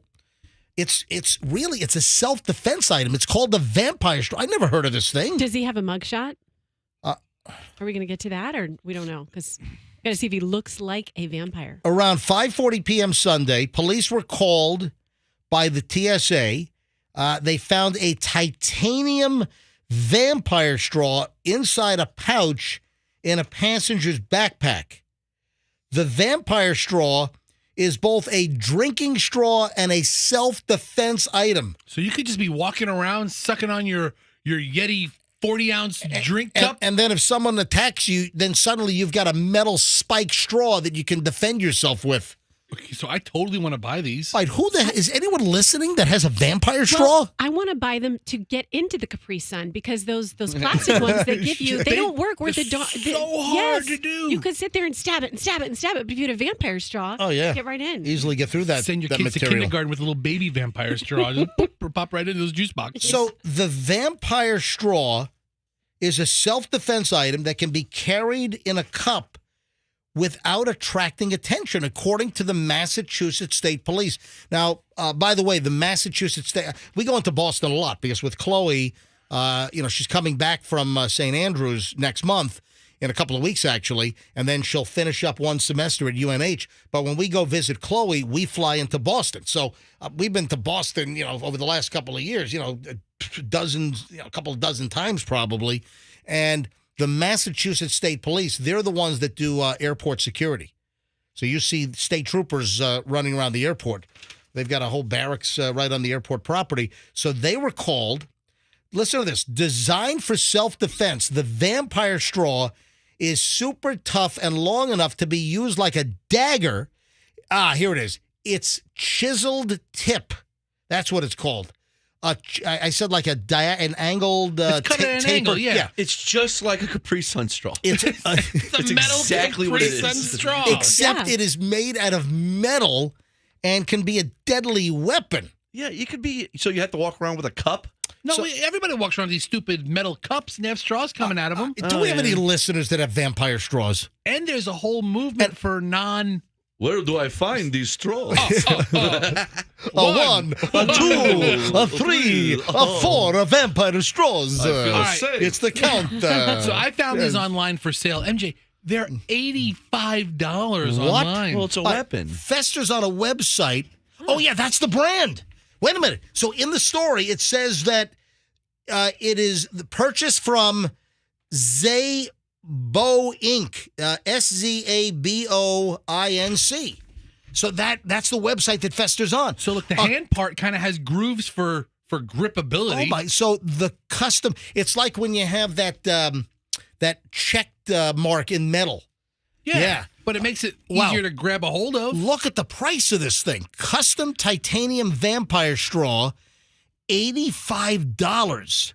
It's a custom order. You have to allow at least a month. Yeah. Allow 4 weeks for delivery. All right, I want to go to phones. You can drive that into somebody's eye if they're messing. Do we have anyone listening that has a vampire straw, and why? I just found my Mother's Day gift for the old lady. She loves those cups. Cool. She has like those big Stanley 40 oouncers. I'm sending her out with a weapon every time. All right, do you have a vampire straw? I want to call us up right now. 800-990-1047. 800-990-1047. And I'll tell you what, if we get a female caller that has a vampire straw, she's a badass. I'm going to be very impressed. Yeah. Or I don't know. But let me read more from the story. Designed for self-defense, the vampire straw is super tough and long enough to be used like a dagger. Its chisel tip is sharp enough to puncture most synthetic materials, according to the website that Festers on right now. The vampire straw is also a very effective tire deflator and can be carried in a cup in public without attracting attention. From a cup, the vampire straw is very easy to deploy in reverse grip and put into action almost instantly. What the heck? What, you just walk down the street with a drink with your vampire straw waiting to stab somebody in self-defense? Not waiting to stab somebody, but if you need it, I mean, yeah. Armin... Hammer? I'm trying. Armin Achuthan Nair, 26 of Chicago, was arrested at Boston Logan for carrying a dangerous weapon. The TSA suggests to pack this in your checked bag. Vampire straws are tough and long enough to be used as a dagger, according to the TSA. Hence the reason they're not allowed in the cabin of the aircraft. However, state police said they are illegal to carry, similar to other certain edged instruments, such as a stiletto or a dagger. You can't carry a dagger? Wow. What's a? I thought a stiletto was a shoe. Well, a stiletto is also a knife. Oh, I knew that. Yeah, stiletto, the heel, a stiletto heel is named that because of the stiletto knife. Yeah, Fester. Yeah, What do you? knows? What? Oh, it's 8 o'clock. Yeah, I it's got to your do. time. Yeah, I got to do the word. But are you getting any calls? All right, so Andrew's going through phone lines. I'm watching him screen calls here, but no one with a vampire straw. Come on. Doesn't let me call in a month when a mine comes in. I'm getting one of these. Dude, you're really going to order a vampire straw? I love these tchotchke weapons. Tchotchke. I mean, what do you have? Chinese throwing stars on your dashboard in your car? Dude, I used to buy them from the Wagon Wheel Flea Market all the time. What, Chinese throwing stars? Yeah. My dad's like, Wait a minute. They had a Chinese throwing star booth at the Wagon Wheel Flea Market? Wagon Wheel Flea Market had everything back in the day. R.I.P. Wagon Wheel. I need some live grenades. I bought a keychain a couple of years ago that kind of had like finger grooves on it and had like a metal tip at the end. And my wife's like, "What's that for?" And I'm like, "It's for killing people." What's the matter with you? All right, let's do the cash box word here. Let's rock the cash box here on Q105. Your chance to win $1,000 right now. This hour's word is dagger. Get out No, of I'm here. kidding. I'm joking. I'm kidding. It's not. No, this hour's word is play. That's PLAY. Text the word play right now nationwide to 45911 before 8:15, quarter after. Got a shot at $1,000 cash, or you can enter it on the Q105 app or at myQ105.com. So the word is play, and you got a shot to win $1,000 right now with our nationwide contest. Text the word play to 45911. We'll also do it at 10 a.m., then 12 noon, then 3 p.m., then 5 p.m. All chances to win $1,000 here on the MJ Morning Show and on Q105. So good luck. Roxanne, would you like to tell us about your bizarre trip and dream from last night? I would say that this is one of the most like psychedelic weird dreams I've ever had. Sweet. It was okay. I ate in the dream. I ate a piece of a sponge that I later found out was actually like a psychedelic sponge. Wait a minute. Yes. Hold on. What? You had a dream last night, and in the dream, so is it like, last night I had the strangest dream. Yeah. I sailed away to China in a little Boat? rowboat to find you. And you said you had to? Eat a psychedelic No, sponge. keep your laundry clean. Oh, that's ain't nothing going to break my stride, guys. I do like that Come song. I on, should there know you that, go. but Look. I don't know all the All lyrics, right, I so guess. you have a dream. Yes. And you're eating a sponge. Now, is this like the Today sponge you're eating? No, it was like a sea anemone sponge. Oh, that's disgusting. What was that word you used? I didn't know. Do they make is? Remember the Seinfeld episode with the Today sponge? Yeah. He's Did- talking about a Sponge-worthy. reproductive. Yeah. Listen. Did the Mechanism. is the Today sponge back on the market? Is that still around? I don't I don't know. know. Yeah, I don't use it very often. Me neither. All right, so here's the deal. Very often. All right, so you're having a dream and you're eating a sea sponge. A sea sponge. And then I find out. But you said it's not an anemone. It's not a sponge. Okay, I know, but I'm trying to get you down there at the bottom of the. You would know, Mr. Right. Scuba Diver. Yeah. But you're down there at the bottom of the ocean and you see sea anemones and you see sponges. Sure. It's that kind. It's not a Brillo pad. It's not a one that you pop up there for a Are you wild talking night. about like the kind of sponges I can buy in Tarpon Springs? Yeah, something like that. okay. Yeah. What about that happy face sponge that people use? Oh, the Scrub Daddy? Scrub, is that what it's Oh, called? I love that thing. Yeah. You know what? They look like psychedelic treats. So you So- eat the sponge Yeah. and what happens? And so I eat the sponge, and then someone tells me, oh, by the way, this is a psychedelic sponge. And so I start tripping in my dream. And it was so weird. And I remember I was like, this is wah, wah. It was really weird. And then I started thinking, I don't like how this is making me feel. I just want to go to sleep and sleep off this sponge psychedelic. So I go to bed and in the dream, and then I wake up in real life and I was fine. But I feel like if someone said, Roxanne, have you ever tried LSD or, mushrooms or whatever? The answer is no. But now that I had this dream, I feel like I know what it feels like to trip like So that. you It think- was so realistic. So you, with your dream, Yes. you had what you think would be comparable. a tripping experience if you did do Yes. LSD. Yes, Wow. exactly. It was very strange. So I was trying to figure out what I did. Did I eat spicy food? What did I do to bring this on? What precipitated or what was the cause of you having this Right. crazy psychedelic dream? Right. And I think that it was because before I went to bed, Mhm. I was read stories to my daughter, and then I was making stories up for her, which I do on occasion. But last night I was like, all right, let's do choose your own adventure makeup story. So I was making up this story, and then I said, if you don't like where it's going, tell me to change it. And so she'd be like, no, change the character to this. And I was trying to go really fast and be really creative, and I think that like primed my brain for just wonky, wonky You're dreaming. saying a book meant for a 6-year-old led you to a psychedelic trip? Yes, that's exactly what I'm Dr. saying. Seuss does yeah, that. yeah. So I mean, it just is. It shows you how you are using your brain before you go to bed can impact how you dream. Dr. Seuss clearly was experimenting with hallucinogens. No question. Yeah. Did you lick any stamps or anything? Send any letters before bed? No, but I did eat a piece of my sponge after I washed the dishes, so maybe that was. I'm not going to dwell on this, but Okay. it's kind of bizarre. Yeah. Just timing wise, because I've mentioned this before, like 2, 3, maybe 4 times a year, I get those crazy dreams where, and I had it last night, where it feels like you get no sleep whatsoever. Yes. So last night I had those ultra like lucid dreams where it does not feel like you are asleep, and all night long it is like you are having like an outer body experience, and you're looking at yourself sleeping, Yes. having these crazy dreams. So I don't know what it is. You had your crazy dream last night, and I had one of those nights where you're dreaming and it's like you are getting no rest. It's like you're awake the entire night, and there's like an awareness Yes. that you are dreaming, and it just doesn't feel like you're getting a very good night's rest. So I had that last night See, as well. I had opposite because mine was so real. I woke up and I thought that I really was tripping. Well, how about Ozempic? Were you any? No, I wasn't, and I know maybe that had something to do with it too. No, I because know we we're had gonna that. talk about Remember, we had that story. Ozempic story a couple of days ago. Oh my God! If I play the jingle, is the guy going to flip out? Probably. The guy that hates this. Yeah, we've got a listener that literally goes into convulsions whenever we play.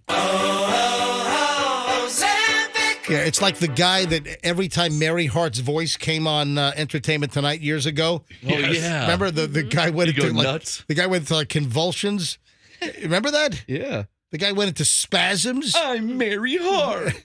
The guy claimed that Mary Hart's voice on Entertainment Tonight, da da da da da da, the TV show, made him, have like these mental. What was the word I'm looking for? It's fits, convulsions, seizures. See, I think it caused the guy to seize. No, we have the story, Roxanne, and hold on, man. I think I have it still in the. I do. Hold on, but yeah, remember. We did a story earlier in the week. The Wall Street Journal had it about people saying that Ozempic is giving them side effects. Yeah. And the whole Ozempic thing is very controversial. Ozempic is a medication for diabetics. And what is it? Lower your A1C, right? According to the commercial. Right. I don't know for That's sure. that's what they say. But then it was learned that Ozempic also can help people lose like 12, 14, 15. I've heard of people losing 25 pounds. There's a whole, Michelle, my wife, Michelle pointed out, I think it was yesterday, hey, what's going on with Jessica Simpson? So, did I? No, I sent you that too. No, but Michelle brought Did it up she? to me. Okay. Yes. So Jessica Simpson, the Jessica Simpson, there are pictures of her, and she has lost a ton of weight. She's got a very thin bikini body. In fact, there are pictures of her sporting a bikini. Doesn't look good. Michelle said to me, what's going on with her face? That her face is all like kind of gaunt now, and her face is very thin.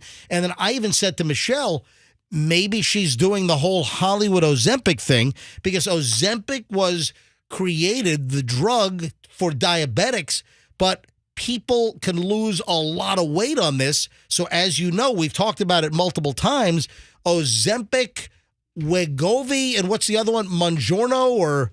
Yes. It's not delivery. It's It sounds like DiGiorno. It's DiGiorno. There's another one of these drugs that sounds like DiGiorno, frozen pizza. I think it's Mangiano. Mangiaro. How Thank great you. would that be to have a DiGiorno pizza with a weight loss supplement as the topping? With an Ozempic pen all Yes. jammed into it. It's one of the toppings. Instead of pepperoni, you got Ozempic pens all over your pizza. No, but seriously, this has turned into an issue because diabetics that need to get a hold of Ozempic have been having trouble, and these other drugs like Wegovy, because it's the latest fad, is people that are not diabetic are getting prescribed these drugs like Ozempic because they're losing 10, 15, 25 pounds. I'm telling you, there are a lot of people that are, everybody's doing it seems like. Well, then I held on to this story because I did actually have a new side effect of people taking Ozempic. Hold on, I'll get to that in a second. So as far as your bizarre dream, Roxanne, we had the story about people that are having ridiculous dreams on Ozempic. And there's like this theme that people are having bizarre dreams involving celebrities. I don't know if it's because people on Ozempic have heard the stories that the craze to take these drugs like Ozempic kind of started with celebrities. Yeah. But the Wall Street Journal had a whole story that the Ozempic dreams they've been reporting are downright wacky. Among the plots, people have posted on social media groups like joining the cast of the Golden Girls and preparing to rob a museum with Jennifer Lopez and Ben Affleck. Oh, God, I wouldn't want to rob a museum with those two. I'm carrying your baby, one dreamer recalled telling Dwayne "The Rock" Johnson, who she thought, judging by his reaction, was open to blending their families. The overnight spectacles are side effects of drugs such as Ozempic, Wegovy, and Mounjaro. The companies originally developed the drugs which require weekly injections to treat diabetes, only to discover that they were much better than older diet drugs at helping people lose weight. Part of diabetes therapy is to lose weight. So the drug does what it's supposed to do for diabetics and other people. Listen to this. Somebody on Ozempic had a dream, and they said they spent the night at Home Depot ordering new cabinets and appliances for my kitchen. My salesman was Clint Eastwood, and he helped me pick out everything I needed. I think Clint does moonlight at the Home Depot. I've heard that. I've heard that about Clint. Oh, my. It's crazy. Then remember, we talked about this one we talked about last week, was that one crazy dreamer on Ozempic apparently had a dream about Matthew McConaughey, and apparently there was an argument between the dreamer and Matthew McConaughey and sitting on a little llama. That's awesome. What the heck? And Clint Eastwood is your salesman at Home Depot? What are you looking for? Do you feel lucky, punk? Take my sale. Day. So, last week's Matthew McConaughey dream was attending a cattle auction with Matthew McConaughey. Wait a minute. Another Ozempic dreamer was about to give birth in a bar and wanted Will Ferrell, who was standing nearby, to deliver the baby. If I were in a bar with Will Ferrell, I'd want him to deliver my child as well. Hell yeah. Oh my! I drive a Dodge Stratus. Remember that was Will Ferrell, right? This is crazy stuff. So there's a whole series of these Ozempic dreams that are being talked about. In addition, one dreamer, that was the cattle auction. So one of the dreamers dreamt that they were at a cattle auction with Mr. McConaughey, right? And that they got into an argument over a llama.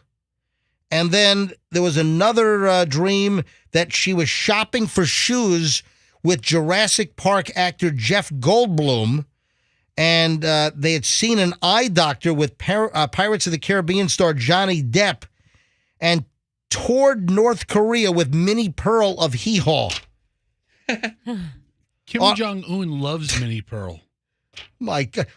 Another dream, they were on a camping trip in Yellowstone National Park, and this patient on Ozempic could not agree with her celebrity dream partner on how to set up the tent and started screaming, "I hate you, Kathy Lee Gifford." What? Kathy Lee Gifford? What the hell? She seems so pleasant. Anyway, so Roxanne with her crazy dreams. I just wanted to make sure you're not on Ozempic. I'm not. All right. So then I brought this back up because there's another Ozempic side effect. So it's the crazy dreams. We did a story about a week ago about Ozempic butt deflation. Remember? Oh, that's right. That people were saying that their butts were deflating. The weight loss was deflating their rear ends. And then there's one more. Some patients doing the Ozempic for weight loss, they're now reporting that their hair is falling out.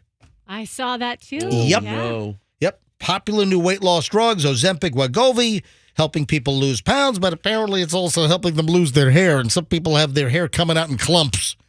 So that's no fun.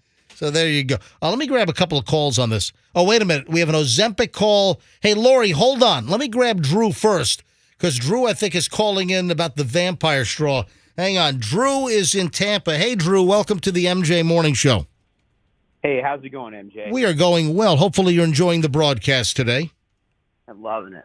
Thanks. So you saw vampire straws for sale? Yeah, I did.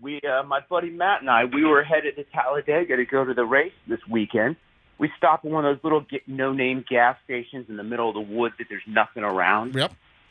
And there next to all the pocket knives and the big daggers and all the crazy stuff they sell right there. Yep. There's a whole box of these things. I look at my buddy and said, what kind of drug problem these people have? Looks like a big Coke straw.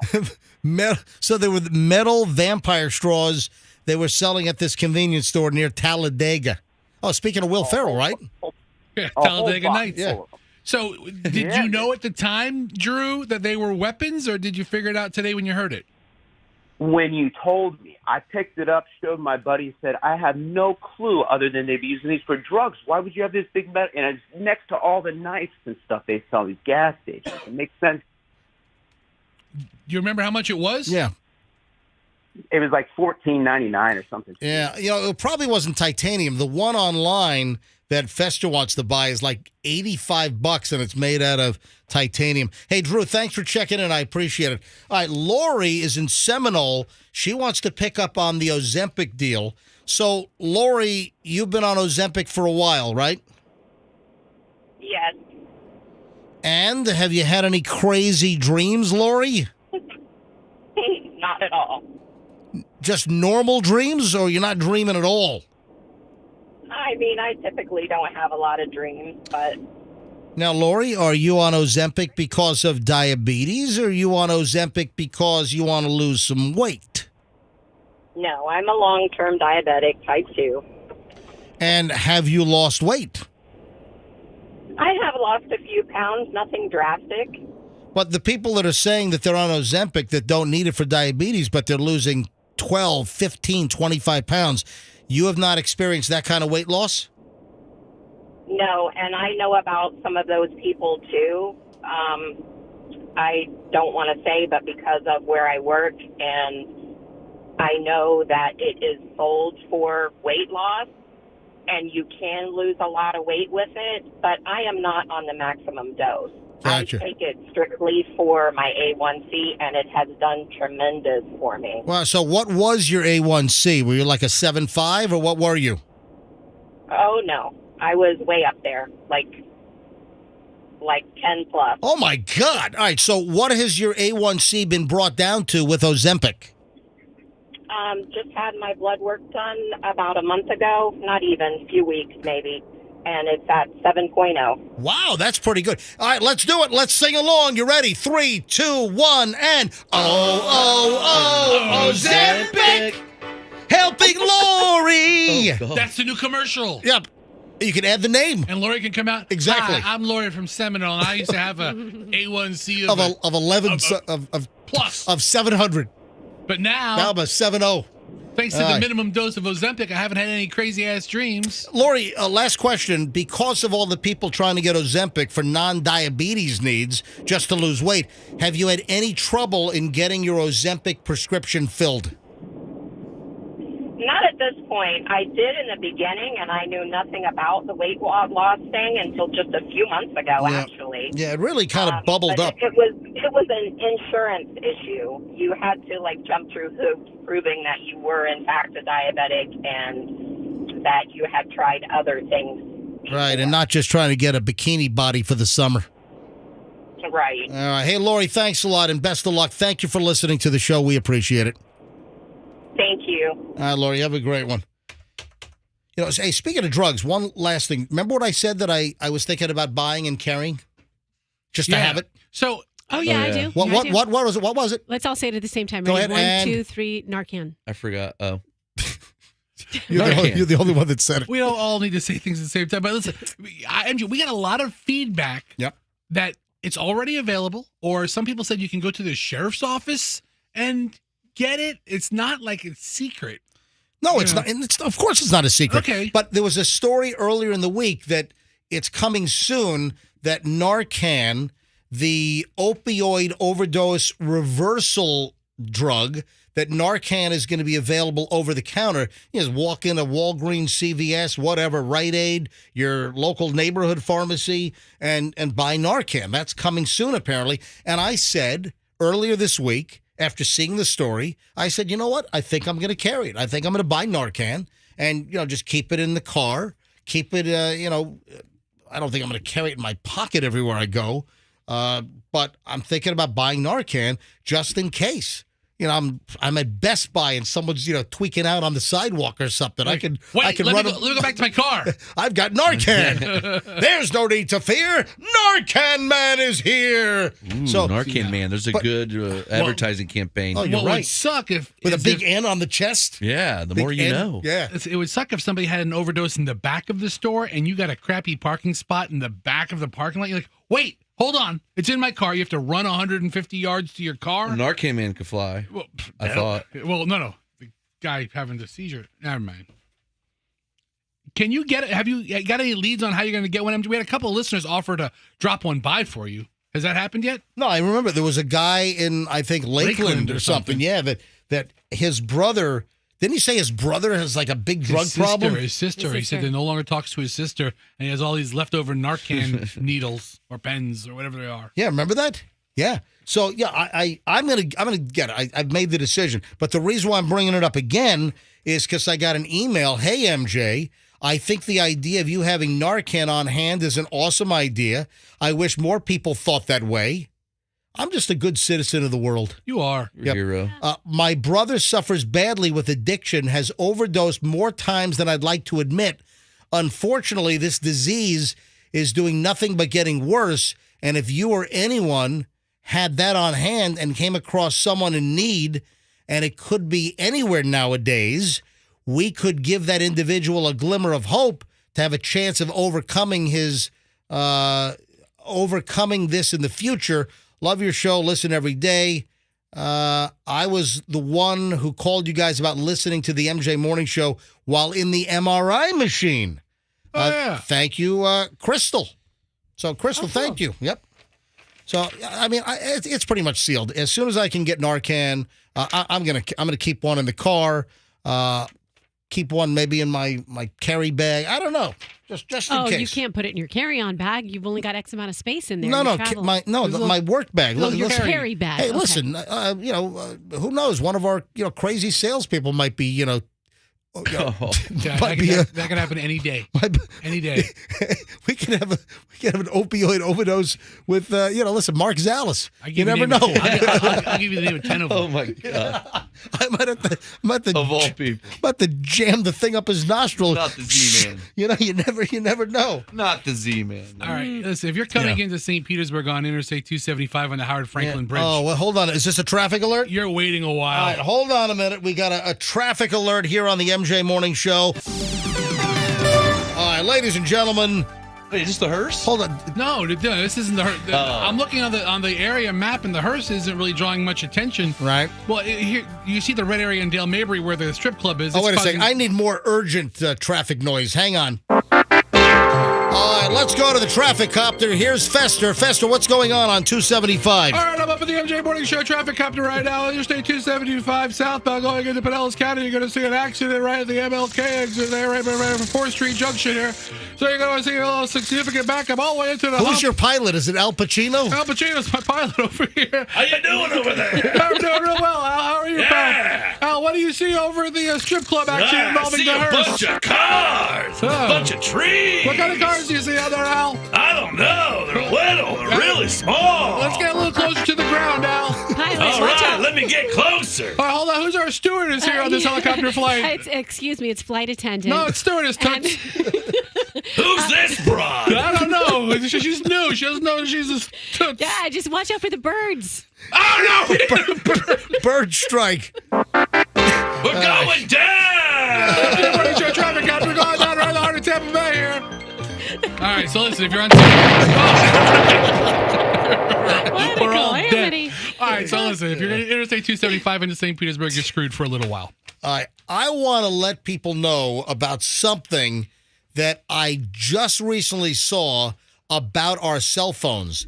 And there is a packet of information that you're essentially transmitting with your cell phones to companies that, like, when you visit their websites.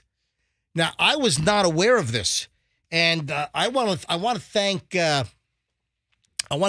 computer expert Kim Commando for bringing this to my attention. The radio syndicated personality who does like all tech talk. Listen to this. So we have the information. Hey, Andrew, can you make it prominent? Go to mjmorningshow.com. Okay. Now shut down the 275 map. Let me land the helicopter here for a second. All right, go to mjmorningshow.com right now. Morning. And we put the story up yesterday. I want to give you the headline because if you have an Android or an Apple phone, right there, see that? Stop your phone from revealing secret personal details. And I don't want to get too much in the weeds, but there is something that is called MAID. And MAID, M-A-I-D, is Mobile Advertising ID. And it's an identifier. And your details are being transmitted. And keep in mind, all this data is big business. And it's a commodity to all of these online retailers, these online businesses. And this MAID, this Mobile Advertising ID, can send out your information from your phone. And you don't even know that it's doing it, but it does it. When you're online, when you're surfing, when you're using your iPhone, when you're using your Android, you're sending a whole bunch of personal data and you don't even know. Listen to this. The information that a company can link to your MAID, this Mobile Advertising ID, includes your full name, physical address, phone number, email address, and potentially your IP address. And the story says that if shady data brokers are selling this information, it makes a mockery of advertisers' claims of the truckloads of data about Americans they collect that they sell as anonymous. No. So that was Senator Ron Wyden, who in a recent hearing talked about this. Now, here's the deal. You want to shut it off. You can do it. So on the iOS, the Apple operating system, on your iPhone or on your Android, and this is important, go to our website. Go to MJ and share this. Shut the data off. And we have full instructions. If you go to mjmorningshow.com, go now, or when you can safely do it, it's very easy. We have full step-by-step instructions at the very bottom of the story. So, for instance, on the bottom of the story, so go to mjmorningshow.com, mjmorningshow.com. What's the headline again?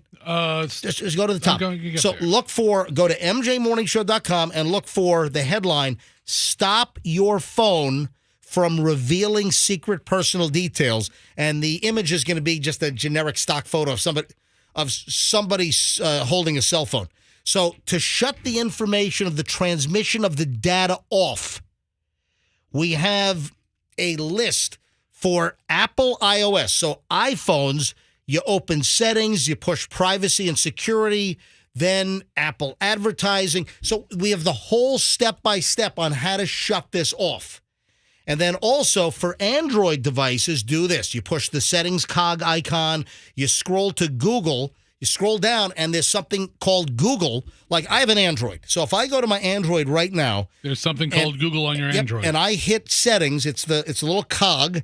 So I hit the cog, and then it opens up, and it says network and internet, connected devices, apps, notifications, battery storage, sound and vibration, display, wallpaper. You keep going, and near the bottom, just above system for me, is Google. And then you click on Google, and then it brings up this whole ads, and then you can opt out. So we have the instructions. We have the instructions for Apple and instructions for Android. Go to mjmorningshow.com. So what it does, instead, it will, at least I believe on Android, I think it might be the same with Apple. Once you turn the settings off, they're not going to be able to get your name, your address, your phone number, your IP. So advertisers or data collectors will not be able to get this. In some cases, they'll just get a string of zeros. So they won't get the data. So we have all the instructions step by step on how to do this. It is on mjmorningshow.com. Shut this off. Don't transmit your personal private crap.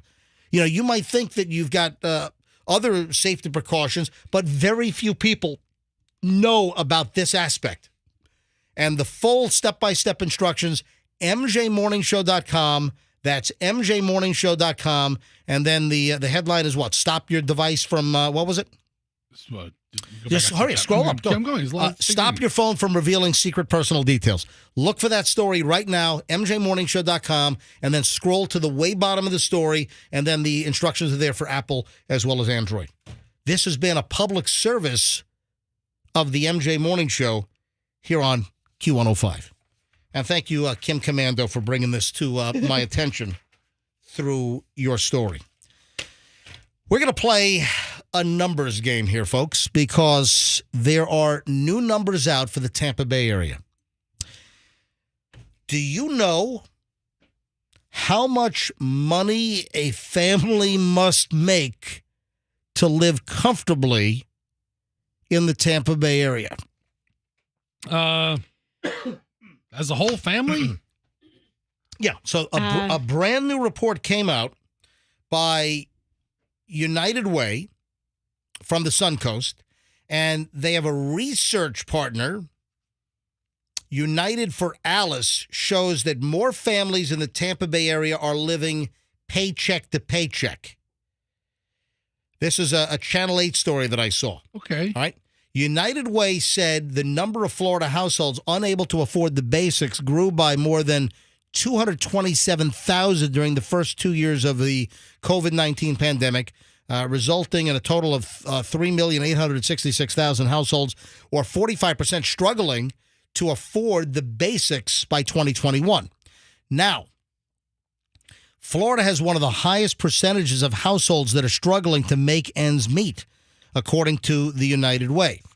Now, according to the numbers, to live in the Tampa Bay area, a family of 4 with an infant and a preschooler will have to make this to live comfortably. Do you guys have any idea what the number is? I don't, but I'm sure it's high. What's high? It's more than whatever we think it is.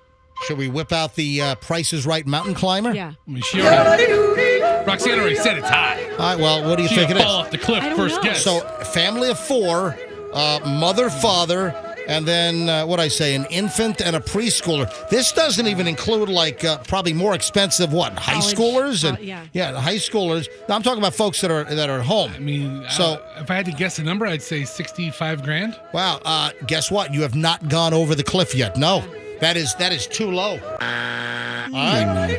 Anybody? 68 grand. That is too low. I mean, going to say 85. Wow, you're pretty darn close. You did not go over. I will say 86. 87. 86.5? No. 86.8. 87,999. Oh, you're getting close. 87,990.10. No, that didn't work. No, it didn't. But 88? It's $88,080. To live in the Tampa Bay area, a family of 4 with an infant and a preschooler will need to make at least $88,080 a year, according to the report. Yeah, I mean, it's just... So that's going to be either just mom or dad working and making $88,000 a year, or Combined the family combined salary of mom and dad working, making $88,080 a year to be able to live comfortably in the Tampa Bay area, according to this new research. Does that include like healthcare? I mean, I think about the ridiculous amount of money we pay for the healthcare we have here, and Oh, yeah. That's a big chunk of change. Yeah, I mean, I got a big chunk that goes out of my paycheck. Yeah. Yeah, I even opt for like a lower number and a higher out of pocket on the health plan that I take. I want health care for like the catastrophic stuff. That's really what really expensive, unforeseen stuff. Hey, Froggy, didn't you have like a major altercation at one of your kids' like sports events? What was that story? Oh, yeah. It was just when I was coaching, and I got yelled at for sending a kid on a pop fly, and the guy yelled at me, and I said, "You want to get beat up in front of your whole family and your kids?" And then I quit the team. Did you really? Yeah, I quit coaching. Wait, so you were coaching, a father yells at you because you sent his kid running? Yeah, on a pop fly. So he tagged up? Yeah. Was it a first base? You were first base? Well, they never catch the ball. So Hold I on, was were you first base coach or what? Yes, first base. All right, so he's leading. Yeah, and they Pop fly. I was like, just run. He's not going to catch it. Yeah, these 5-year-olds The don't one catch time the the ball. kid accidentally catches it. So then he got And thrown he got out. thrown out, Gotcha. and then the coach yelled at me. The coach yelled at you? Yeah. Or the father yelled at you? The coach was the father. Oh, the coach was the father of the kid. All the coaches are other Yeah. parents. All It's right. a bunch of parents on this team. And, So- and Froggy's son is on this team. So you threatened to beat him up in No, front he yelled at me in front of everybody in the middle of the game. He goes, "What are you doing?" Was it Al Pacino? No.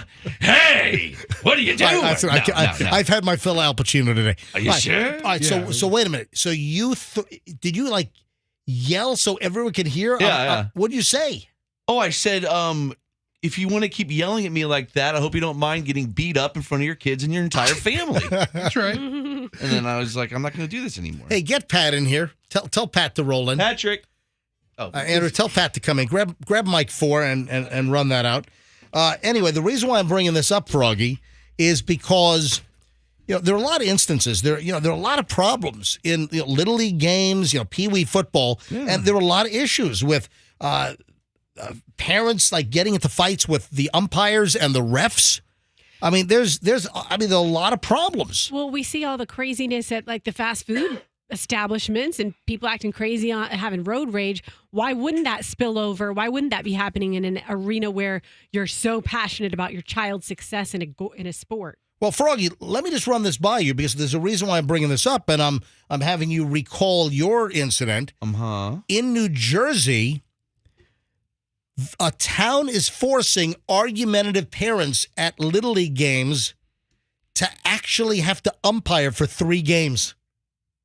Oh, So that's funny. Little League season is underway. One New Jersey town is introducing an ingenious new rule to crack down on misbehavior after parents have been caught on camera berating and yelling at refs and umpires at youth games. And it's apparently they're going to force these parents to actually have to ref.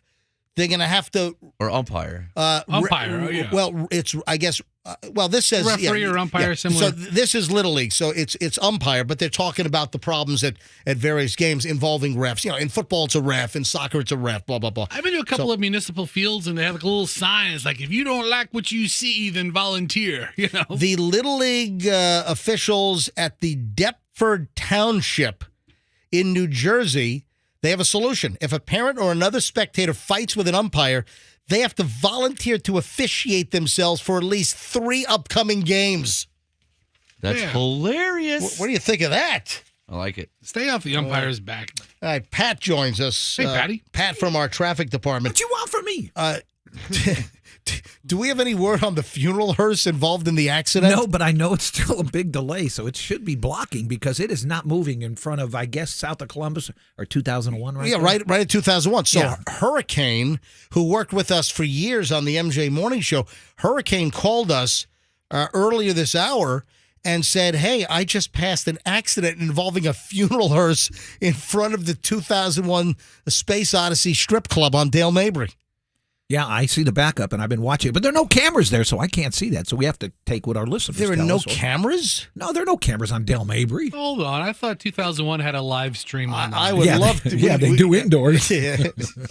I'll tell you, the bigger problem is southbound on 275 at 4th Street. 2 inside lanes are blocked right there because of an injury accident. Apparently, some car was going along there and had to slam on the brakes and hit the concrete median.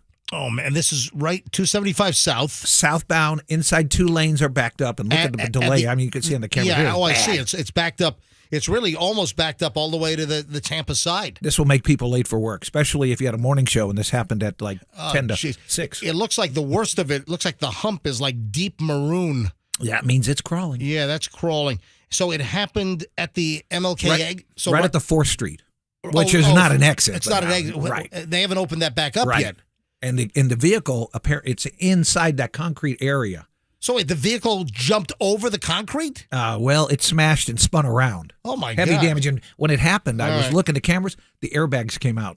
And I could see the airbags and the person trying to push away the airbags. Yeah, really? No, it was Holy crazy. crap. It was a So mess. there's a camera like right there? Right there on top of it. Wow. And Andrew Andrew's watching the jam cam now. What did you just say, Andrew? The tow truck is pulling up now? Yes. All right, so if you're 275 southbound and you're caught in this massive traffic jam on the Howard Franklin going south, Andrew says that he's watching the jam cam. The tow truck is pulling up now, but listen, that bridge is going to be frigged for a while. So all those, you know what? If you're in traffic right now, lean on your horn for 10 seconds and go. Oh. Okay. Now, Pat is saying that the lanes have opened. It's going to take another 15 minutes to get the traffic moving. Yeah, because it's all jacked up all the way. Yeah, it's jacked up back, a couple of miles, without a doubt. Oh, did you hear this? We've been talking about the Ed Sheeran deal, and Ed Sheeran up in New York is getting sued by one of Marvin Gaye's co-writers because the claim is that Ed Sheeran ripped off the Marvin Gaye song "Let's Get It On" for his song, and the family member that's suing the estate of this late Ed Townsend, this woman who's accusing Ed Sheeran of ripping off the song, the woman collapsed in court yesterday. Oh, my God. Ed? He's got to be number one suspect. Right? Ed had her poisoned. Ed. I think. I don't know what happened to her. So here's the update. There's this big Ed Sheeran federal copyright trial. It's happening in Manhattan right now. And the woman accusing him of ripping off Let's Get It On, the daughter of the late Ed Townsend, who co-wrote Let's Get It On with Marvin Gaye, fainted in the Manhattan courtroom just as Ed Sheeran's attorneys began cross-examining a music expert testifying about the song's composition. So listen to this. Townsend Griffin, who claims that Sheeran's 2014 hit Thinking Out Loud lifted parts of her father's song, was leaving the courtroom and apparently went down, collapsed in a thud. She was lifted by her arms and legs by a few men in the gallery, got medical attention, was taken out of court on a stretcher. Oh, my God. Talk about some drama in the courtroom. So did the judge take a break? We're going to have what do they call it? A recess. A recess. Yeah. Intermission. Yeah. It's not an intermission. It's not a movie. It sounds more fun, though, doesn't It's not a play. it? Go enjoy some popcorn during the intermission. We'll be back soon. They sell popcorn at the courthouse? They do. Do they have devil dogs? Or deviled eggs? Yeah. No, deviled crabs. That's what I want. And then they Whatever you want, sir, we put it on. accused Ed Sheeran of stealing this music from Law and Order. I wrote this, I swear to God. I played it on my guitar. We did play the demo a couple of times this week. If you want to hear it, here it is. So this is the comparison, and it's unbelievable. This is a back and forth comparison. It starts with Ed Sheeran's song, Thinking Out Loud, and then it morphs several times back and forth into Let's Get It On by Marvin Gaye. Listen.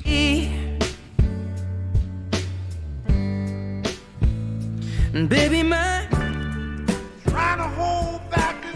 Right into Marvin Gaye. I mean, it's pretty seamless.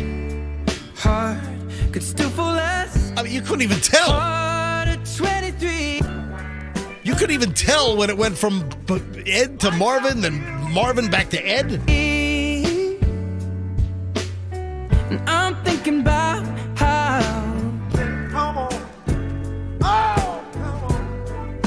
I mean, that's like seamless. And Ed is saying, well, it's a very common chord progression. It is. It is. But you could have a chord progression without it sounding like the exact same song. That's the issue here. And then the lady collapses, and you can see she's being taken out on a stretcher in the middle of the trial. They have her covered as she's being wheeled across the sidewalk. Oh, yeah. She's on one of those yellow striker stretchers being taken out by, NY or FDNY EMTs. Would it kill Ed to comb his hair? It's not what I do. Right. For court? I'm too busy writing music. You're too busy stealing it from Marvin Gaye. and Ed Townsend. Yeah, Ed. Yeah. That's what I call writing. Ed stole from Ed.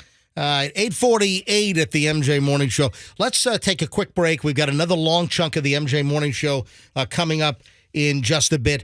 We've got an image that you've got to see. Well, actually, it's several images. It is crazy. Hey, Andrew, did you get the pictures up that I said we needed? Okay, get those up now, because there is a celebrity lookalike that had such bizarre surgery done that apparently it killed her. But you have got to see these images. Now, Talking about the Lizzo lookalike? No. Oh. No. It's Kim Kardashian. Oh. There is a woman that tried so hard to look like Kim Kardashian. She had surgeries. So that sad. It distorted her and she's dead. This young woman, 34 years old, is dead. All right, we got to tell you the whole story. You got to hear this. You got to see the images. We'll bring you the whole deal and a whole lot more next on the MJ Morning Show here on Q105. Stand by. Now, if your carpets...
Thursday. Hey! Ding, ding, ding, ding, ding. All right. 9 o'clock at the MJ Morning Show. Thank God it's Thursday. Thank God it's Thursday. That's the old Dragnet clip. So, yes. Oh, hold I'm on. sorry. So, let me tell you, I got a little text. Hang on. Let me I mentioned that I have to talk about this woman that had all kinds of crazy plastic surgery, but Roxanne's like holding up her hand like there's something more urgent. So hold on. What is it? So one of our listeners knows that you're traveling or knows that you and Michelle travel a lot. And she was like, MJ should do the fractional jet programs. And her husband flies for one. He flies for Jet It. And so they do he flies the Honda jets. Uh-huh. And so anyways, I told her that I would tell you to look into it. Well, I think it's a matter of economics that I can fly to BDL, which we're flying to tomorrow. We're flying to the Windsor Locks, Connecticut. That's, Bradley. It's the Hartford, Connecticut airport. And I can fly up there and back. Michelle and I can, fly up for about $600. Okay. Round trip.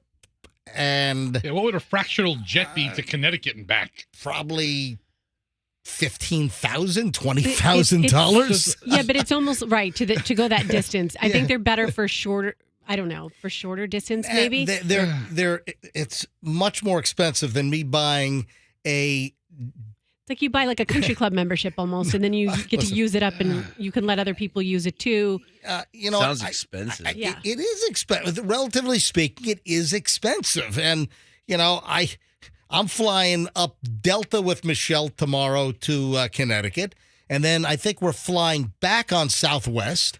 I think we got like $99 fares coming back from Connecticut to Tampa on Southwest nonstop. Are you sure you wouldn't like a $9,000 fare on a private jet? I think I'll stick with my $99 tickets. It was like $104.99, something like that. I hear you. It was just I think I'll stick with that. Yeah. But no, listen, I appreciate the listener, and there is going to be a certain clientele that's going to fork over $10,000, $12,000, $15,000, $20,000 for a private jet. However, I'm comfortable with our $600 round trip for both of us. So I've always heard there's a really nice side of Connecticut and a really disgusting side of Connecticut. Yeah. The South is like the disgusting side. Well, listen.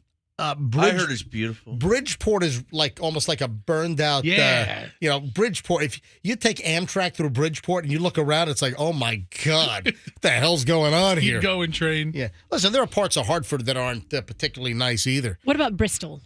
Bristol's nice. That's where ESPN is, and that's that's not far from where my son goes to school.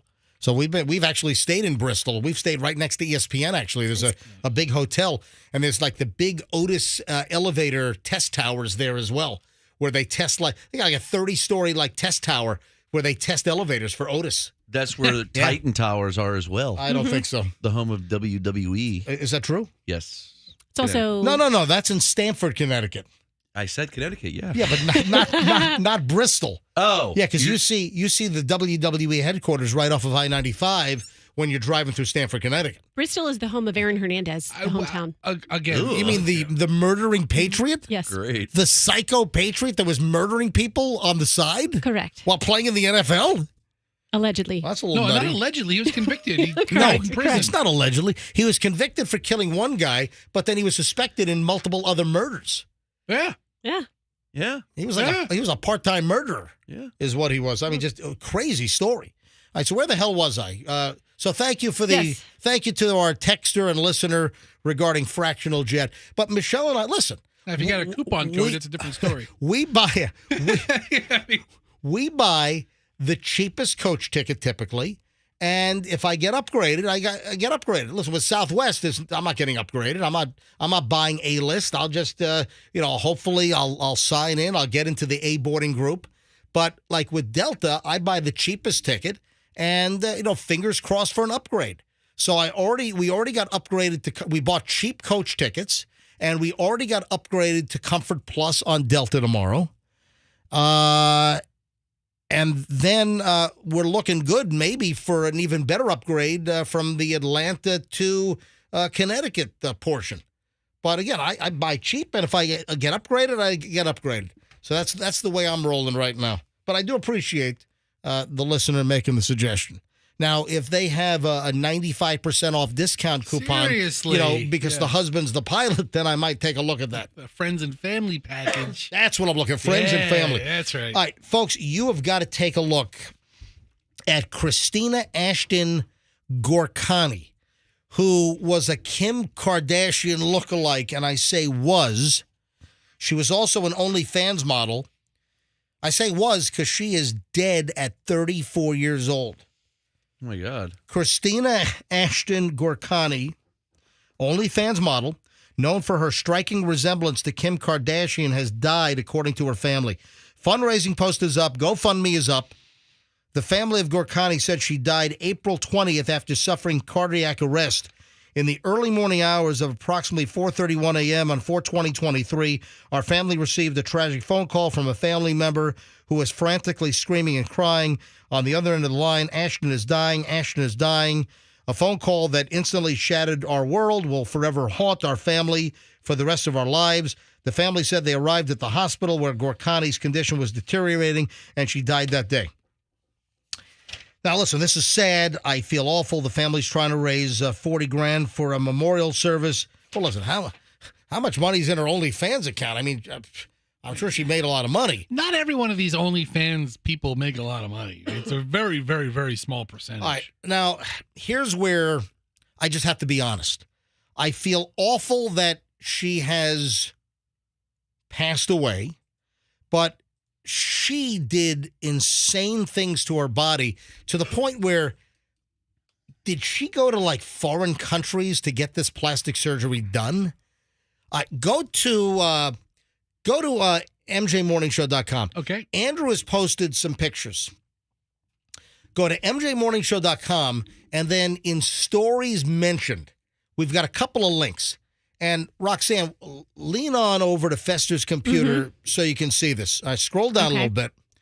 All right, Kim Kardashian lookalike. There were two of them. Hit the second one. Hit the New York Post. This one? No. Right, all right, let me take the mouse. All right, What line are you on? right here. All right, so that's okay. It's a date. all right, so I want you to see. I want you to see these images. Let me get to the main story here. Let me click the story. And you've got to see how distorted this body is. Is that for real? That does not even look like it's real. Look at this image. It looks like it's CGI. What is going on here, Froggy? No, that's not. That can't be real. Look at Where's her organs? Right. Yeah. There is a picture. If you click on the New York Post link. Hey, can you do me a favor, Andrew? You've got the link to their Twitter. Just put the link to the story. Put the you have to click on the Twitter to then go to the story. Her arm is covering her entire waist. Okay. All right. Anyway. How could a doctor do this to her? I don't know. But there's one particular picture I want you to see. It's on the New York Post article. Again, it's mjmorningshow.com. Stories mentioned. So top of the page, look for stories mentioned, and then click on it. Go to the New York Post piece, and it's the second picture down. So second, actually. You mean the one when she's walking across the street? There are a couple of videos, and there's an image of her walking across the street. It looks like she's in Manhattan is what it looks like. And it looks like something out of a cartoon. It does. It looks like, I would say Jessica Rabbit, but she was very It's an enormous fake butt. There is a gigantic butt that's sticking like 2 feet out behind her. And then gigantic boobs sticking out the same amount of feet in front of her. And then this waist that's the size of like a drinking straw. Right. And there are like 2 protrusions in the front where her boobs are, and then the butt. It looks like a contorted, distorted, it looks cartoonish. It's like, are you kidding me? And it's a real photo, apparently, and it's bizarre. And you want to know why this woman has passed away? Look what they did to her body. Look what she did to her body. That is ridiculous. It is. That's why I'm like, come on. I mean, What did she die from, like, exactly, though? Yeah. Well, we don't know. It just looks painful. Everything, like, her boobs just look painful. They're the silicone is just popping out of her Now skin. her butt looks really comfortable. To be able to sit down on that all the time, it's like bringing your own Charmin my pillow around. I can't believe that a U.S. based doctor did this. This looks like it's the kind of crap that you go to like Brazil to have done, or like Mexico. There's a lot of Brazilian butt lifts going around these days. Yeah. This is insane, and there's a whole gallery of pictures. And if you want to see what we're talking about, just go to mjmorningshow.com and then click on Stories Mentioned, and then it's the top item right now. I have a question. Yes. And Froggy just brought up BBLs. Are the butts going to fall eventually? Because they haven't been around long enough to really see what they're going to look like 10 years from now, right? Yeah. Enough of them, but now they're circulating enough. Is gravity going to take them down after, X amount of time? The butts, I'm talking. Because I know the boobs come down. Yeah. When you're, I got to imagine the butt's coming down as well. It's all coming down downtown. But this woman obviously had some mental issues, because I don't think that you do this to your body unless you have some psychological issues. No, there used to be an MTV show where they made normal people look like celebrities. Yeah, but they didn't make their butts look like two beach balls. Listen, her face looks like Kim Kardashian. The body is out of control. It is in a bad way. It is. It is not in a good way. 100%. Not in a good way at all. Hey, guess who was seen out in the wild? Who? Guess who was spotted? The $2 billion man. Actually is the $997.6 million man. And then after federal taxes, more like the, I think, $460 million man. Old Edwin Castro? Yep. Appropriately enough, there's a picture of Edwin Castro walking out of a Chase Manhattan bank, or a Chase bank out in California. Yep. This is the California resident that won the biggest lottery prize, I think, in the history of the world. Yeah. I don't think anywhere else has there been a bigger jackpot than the $2 billion Powerball jackpot. Remember, it was sold last, November, and then it took until, February for him to come forward? He's already purchased 2 houses. He bought one house in the Hollywood Hills for $25 million. That's it? Then he bought a second house for like $5 or $6 million. What else are you going to do with $500 million? Well, he's walking out of a Chase bank, and he's just wearing flip-flops. He's got an Under Armour shirt on. And, yeah, good for him. Yeah. What if he's married? What if he has a girlfriend? I'm sure all of his relatives and friends, they're all, coming out of the woodwork. Oh, yeah. Yep.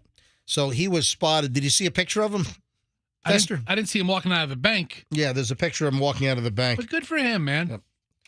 What if he needs a bodyguard? What if he needs a best friend? Call me, dude. I'm loaded with jokes. Yeah. Well, yeah, he grew up in Altadena, California. He lived in a small one-bedroom house. I mean, is this the kind of deal where you win this large lottery jackpot and then you give it a couple of years and you're broke? I don't think you'll be broke. He's walking out of Chase Bank. Yeah. He's doing He had an envelope of cash, too. It's like, dude, why are you walking out with an envelope of cash in your hand walking out of a bank? Because he uses it to light his cigarettes. I mean, that's why he's so rich. He's using it to wipe his butt. Yeah, seriously. What he's doing with it. But certainly crazy story. Yeah, do you have any softer $100 bills? I'm going to use it for my butt. Yes, I want $100 bills as soft as Char. I would like $100 bills printed on Charmin. Can you take these crisp ones back? They just don't work as well. I need some really, really weathered hundos, please. I want to talk about an item, and I mentioned this earlier in the show. I talked about something I wanted to get into, and it was from my ride-along last weekend.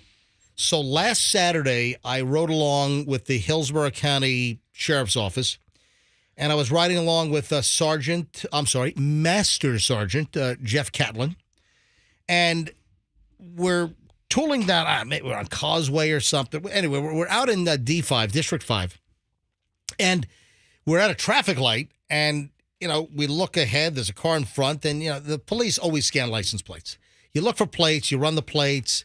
You look to see if the registration stickers are expired. Anyway, there was this, I think it was a Honda, and the license plate was nearly 2 years expired. Oh. Yeah. So the registration sticker had an expiration date of July of 21. That's been a while. Yeah, that's a while. You know, at some point, your luck is going to run out, and you're going to get pulled over. And this young woman's luck ran out on Saturday. So gets pulled over. You run the plate. You find out that also the driver is operating without a valid license. Driver license suspended. To no one's surprise. So the registration's expired. The vehicle should not be on the road. The driver has a suspended license. And so it's just bad all the way around. So light them up, pull the car over, and it's a young woman. She's like 24 years old. And, you know, she's cooperative. She's a sweet, young woman to the best that I can tell. And then, you know, as he went to the car and she reaches in to grab her license, a whole Ziploc baggie of pot comes out of the purse right in front of my buddy, the Hillsborough County deputy. So, well, your car has a 2-year-old expired plate. You're driving with a suspended license. You reach in to get your license, which is no good, and a Ziploc baggie filled with bud with pot comes out. So what was going to happen to this person before the pot made itself known? Anyway, laws changed. So a couple of years ago, I think I've been on stops, similar situation. They're arrested. So they're actually cuffed and stuff taken away, cars impounded. In this particular case, there's more to the story. Yeah. That's why I'm getting to the story here. So this young woman, starts with a sob story, and she was a nice, sweet young woman. And she's like, I got bills. I can't get ahead. When I pay off one thing, something else happens. And they want, there's like hundreds and hundreds of dollars due. She's got to pay, I guess, some back fines and everything. So it's a fortune to get her license reinstated. It's a lot of money to get her car registered, to try to sort out her life, right? But the point is, she had like $200 or $300 worth of marijuana, come on. I tell you what, how about you quit buying hundreds, if not thousands of dollars worth of marijuana, and then you can get your license taken care of, you can get your license plate taken care of, your registration taken care of. And then you go back to the marijuana. I mean, we're not telling you to give it up forever. We're just saying get listen, I don't recommend it, okay? Priorities. But anyway, priorities is the right word. You're complaining and you're crying about, not having enough money, and you're behind the 8 ball, and then you got a couple of $100, $250, $300 worth of marijuana in your car. Because there was marijuana in the purse, and then there was another bag of marijuana found like in the center console. And, so. So was she arrested? No, because the vehicle, the marijuana was impounded. Okay. It wasn't enough. It wasn't it wasn't distribution level crap. Should give it a very stern warning. That would be a different story. Was the vehicle impounded? The vehicle they could not drive, and they called a relative with a valid license to pick up the vehicle and then get it off the road. Good. Because it can't be driven with the expired tag. But I guess they live close by, so just get someone that can drive it and get the vehicle home and get it off the road, and don't get out there again until you get it taken care of. But laws changed a little bit on like suspended license and the expired tag. So now, I guess statute-wise, it's not arrestable as it had been in the past. I mean, assuming this person does have a legitimate financial hardship, I mean, getting arrested is not going to help any of that. Impounding your car is not going to help any of that. So I'm glad to see the Hillsborough County deputy do the right thing. But that's law. That's that's the way the law works. But also, stop buying hundreds of dollars worth of marijuana and get your life in order.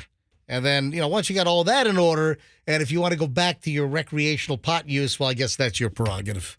Baby steps. Yeah. Baby step suggestions from the MJ Morning Show here on Q105. So we got to say go Lightning because it's do or die tonight in Toronto. we got a lot of loose ends. I'm not going to be here tomorrow because I got to head out early because we've got my son's final parents' weekend before he graduates in early June from high school. So we got to head up to Connecticut to his boarding school. So I got a lot of things I want to get to before we shut things down. Of course, tomorrow we'll have a great best of show. Andrew, have you put it together yet? Is it all formulated, tomorrow's best of?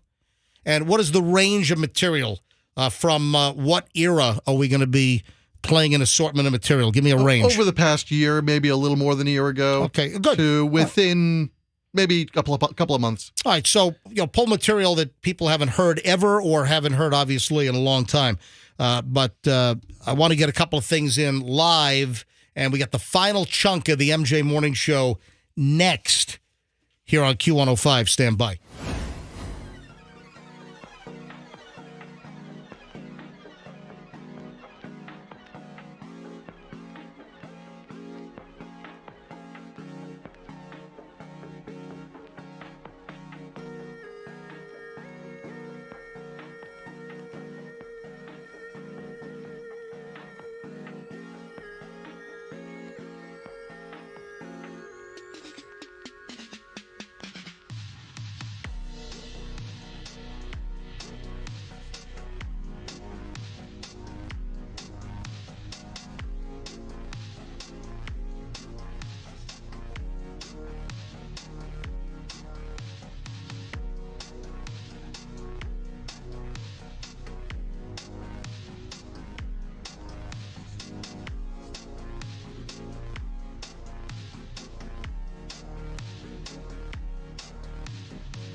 and the final minutes of the MJ Morning Show. So I get an email from where's Froggy? I need Froggy here to discuss this because it involves you and Froggy. So I don't know where Froggy is. I'm not quite sure where Roxanne is. All right, so right now it's the MJ Morning Show with just me and Fester. All right, let's get down to some jokes. Let's do it. I mean, is it too much to ask that the whole crew is assembled when we're back on the air live? I don't think it's asking too much. I don't think I'm being too demanding. As a crew, we've decided to allow one person to miss a segment per show. No, we don't. What do you make it? Roxanne wants to take off the 7 o'clock segment. That is completely false. No, we decided without you.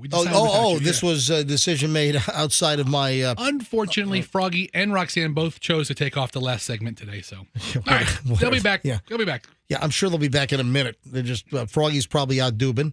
And, Roxanne, I don't know what she's doing. No, I have an email that I need you and Froggy in the room for. Because it's like a reminiscing email. Get in here, Froggy. Like, hey, we've been back for like 2 minutes. Can I get you? No. It's been more like 90 seconds. That's what I say. That's 90 seconds. All right, so I get an email, and I need you here for this. I get an email. Right here, buddy. Can you ask Fester and Froggy if they remember when they tried to start their own pizza business? Oh, Dom and Nose? Dom and Nose Pizza, yeah. And that they got a cease and desist from the Domino's lawyers? Yes. Oh, yeah, that's right. We do. I still have the sign up in my office. Can you believe that it was essentially a radio bit and Domino's lawyers really sent a cease and desist? We created We had a logo. A logo that looked a lot like theirs. Yeah, and it had my nose on it. And I think I have a picture No, of we it. never delivered a pizza. We never baked a pizza. Right. We never had boxes printed. The whole deal was that Fester's real first name is Dominic, so Dom. And then Froggy has a pretty big nose. Oh. And so it was Dom and Nose, so DOMANDNOSE, Dom and Nose, Dom and Nose Pizza. And Domino's got all, because we put an image of the logo. We had a logo design. We put it everywhere. Oh, it was great. Everywhere that we could. And then Domino's attorneys, Domino's corporate, like out of Michigan or something, wherever the hell they were, they send a cease and desist. It's like from Gippsland or something like that. That we're about to, confuse the marketplace. Infringe on their copyrights. And we were going to cause confusion in the marketplace. Yeah, the MJ Morning Show with Fester's Dom and Froggy's big nose. Well, you were right on both fronts. I was going to say schlong of a nose. Oh. Again, can you believe that Domino really? I mean, I meant to say schnoz. Yeah, schnoz. Schnoz and schlong. Not schlong, but schnoz. They don't have an SCH. Yeah. So, yes, MJ Morning Show listener and emailer, the guys clearly remember Dom and Nose Pizza. I think it was Dom in Nose, just an N, because I still have the sign up in my office. Take a picture of it. Put it up. Send me the picture today. I don't know if I still have that. I still have the blimp and shrimp banner. We didn't infringe on anything there, though, did we? No, we didn't. Yeah. We didn't offend any really, really obese and midget moving companies. God, I wish I had that jingle. That was. How do you not have that? I don't know. It's probably on the hard drive because when we left the MJ Morning Show at Clear Channel, then iHeart. I don't know if they were iHeart at the time, but when we left, they weren't. I got an entire hard drive, like 2 terabytes of all of our audio files, but they're not labeled. So I have to go through, and I'm not even a fraction through this, and I've spent probably hundreds of hours going through the hard drive and just labeling like all of our audio bites. I'm erasing a lot of junk, like the daily audio of some clip of some celebrity on Access Hollywood from February of 2009. I don't need that audio bite. So I've been going through the hard drive, and I've got the master, then I got a working drive. I copied it, and I'm slowly going through it, and I'm finding a lot of good old MJ Morning Show stuff, but it's going to take freaking years. Did you hire somebody to do it? Well, and I remember how it went. It went blimp and shrimp moving. There's room for improving. Was it? But they're really, really, really cheap, and they have a truck. So let him move your favorite stuff. If you don't give him. That should have been it. Can't you like hire a virtual assistant in India or something? That would be no, but the issue is also listening to the audio bites. I'm going to hear things and it's going to trigger things that if I have somebody do it, it's not going to be the same. Wow. So that's part of the issue. But also, is Blimp and Shrimp moving? Is that a conflict with our sponsor, Two College Brothers? We were absorbed by Two College Brothers. There was a hostile takeover. We got a bear hug from Wade, and he took over our company. All right, there's a little update on Jamie Foxx. Oh my gosh, this is so sad. It's weird. There's a story that came out that Jamie Foxx was non-responsive and had to be brought back to life. Jamie Foxx is still being hospitalized in Atlanta? What's the matter with this guy? And again, they're not saying what was the medical emergency.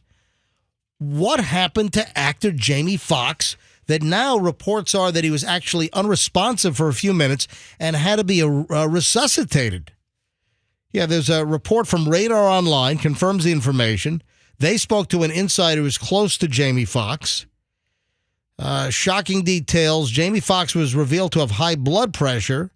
The stress he felt during the days prior to the incident were direct influence in his problem. But again, he had a stroke. What was you think so? Yeah, that's what I heard from people who know him. Oh, really? Uh-huh. Well, why didn't you share this with us? Because I didn't know. I thought that was public information. No, that's nowhere. You didn't share it because you thought it was public No, because Who do you know, Derek? No, it's not him. Who do you know that knows Jamie Foxx? Yeah. Who do you know that knows Jamie Foxx? I know somebody who's in business with him. Who? You guys don't know him. Okay, so what did it matter? What's the name? His name is Michael. Yeah, sure it is. Michael J. Fox? Business with Jamie Foxx? So you heard that Jamie Foxx had a stroke? Yeah. Well, that's fresh. Breaking. I haven't seen that anywhere. Yeah. Fessa, type in Jamie Foxx hospital and type in stroke. So all it says is here, high blood pressure, which doctors say can cause blood clots in the brain, leading to a stroke. But it's not saying that he had one. It's saying what high blood pressure is a symptom of or a precursor to. Just got a text. Jamie Foxx had a stroke. They're covering it up. I know him. I've been talking to his family. They're covering it up? Hold on. What? Who's that? Hold on. You got a text on our text line at 800-990-1047? Roxanne even covered her phone, the top half of it, so I can't see who it's from. Oh. Stop looking at my phone. I'm looking. You're sitting right next to me. I'm not looking at your phone. Well, hold on. The text was on your phone? So somebody sent her a text on her personal phone, and she took a sheet of paper, and she covered up the top half of it so I couldn't see the front page. Wait. It's not the text line. It's not. I thought it was a text line. No, it's your your personal. It's well, your that's private. a text line too. But it's Roxanne your Wilder text line. So who sent you a private text? Somebody who obviously knows her well enough to have her number. And knows Jamie Foxx well enough. And to they're know listening and this right is a now. Different person than the one who originally told me.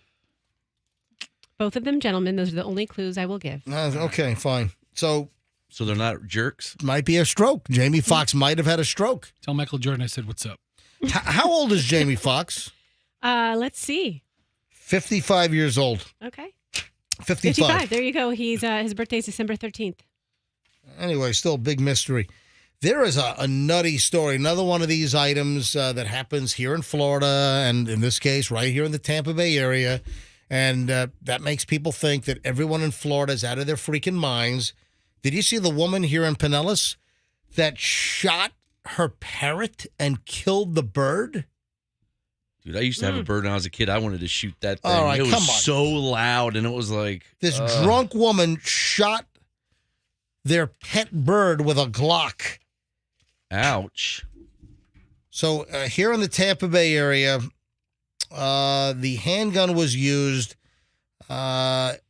while inside a residence. A Florida woman shot and killed her pet parrot with a Glock handgun and then fought with her husband, according to the police.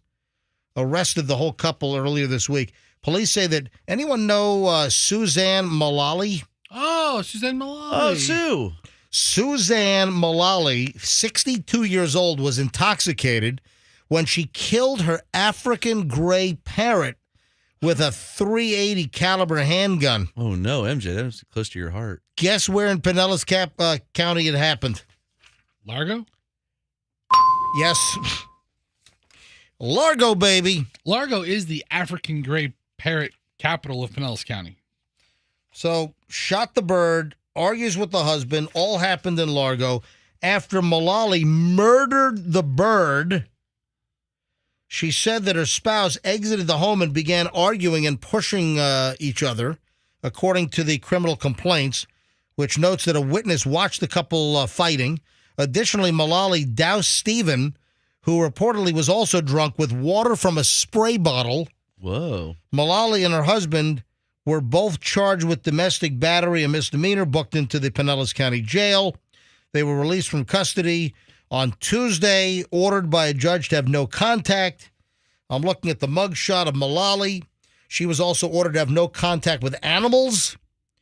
Mullally, whose Glock was seized by police, has not yet been charged with the connection to the animal killing. But I'm guessing that the Pinellas state attorney, I'm guessing they're going to charge her with animal cruelty for shooting and killing the African gray. That is disgusting.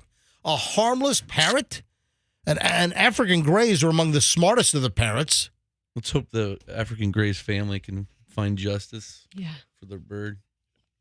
They started a Go Bird Me account. Do they give the name of the bird? What kind of bird? I had a what is it? A cockatoo? Cockatoo. Cockatoo. You had a cockatoo. You got cockatiels, you got cockatoos. No, I had a cockatiel. You got a cockadoodle-doo? I had a cockatiel. Cockatiel, the little one. Yeah, I had a little cockatiel. He was gotcha. a pain in the ass. All right. So, in late February, the police also responded to their Largo property, receiving a report that a firearm was discharged in the backyard during a verbal altercation. What is the matter with these people? Mullally was handcuffed, taken into custody after a brief struggle with police, and she sounds like a dream woman. But she was only charged with resisting police. That was a misdemeanor. And then prosecutors did not pursue that case. An officer who investigated the reported backyard shooting noted that there were numerous loaded firearms in plain view inside the residence in Largo. What a mess. That's awful. Yeah, Killing it the is. African gray parrot, really? A harmless little parrot? And the poor bird tried to reason with her. It's like, drop the gun. Stop. All right, Fester, Drop come on. the gun. Fester, please. Come on. That's so funny. Drop the gun. That's the way to end the week right there, huh, MJ? Don't do it. All right, so best of tomorrow. Andrew's got great material. See, the way we do our best ofs, we follow the format. So it's the same times that we break. You get the same lengths of our segments. Follow the format. I can do it all day. The point I'm trying to make is that a lot of people, you don't even know we're doing a best of, and we play material that you haven't heard, so you'll be entertained nevertheless. And I'm going to head up to Connecticut with Michelle for Parents' Weekend at my son's boarding school. Parent Weekend? Parent Weekend at the school. It's Parents' Weekend. We're all proud of you, Julian. And Julian graduates in about a month. So this is the last Parents' Weekend, so, going to be special. All right, anything else before we get out of here? No, nothing else. All right, stop.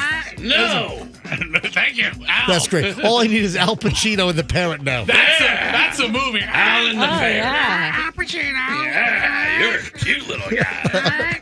Stop. Don't shoot me. This show's had a bird theme today. Yeah. I'm going to give these guys the bird in 2 seconds. Shooting the bird, and then the birds in the plane, and now this, Fester.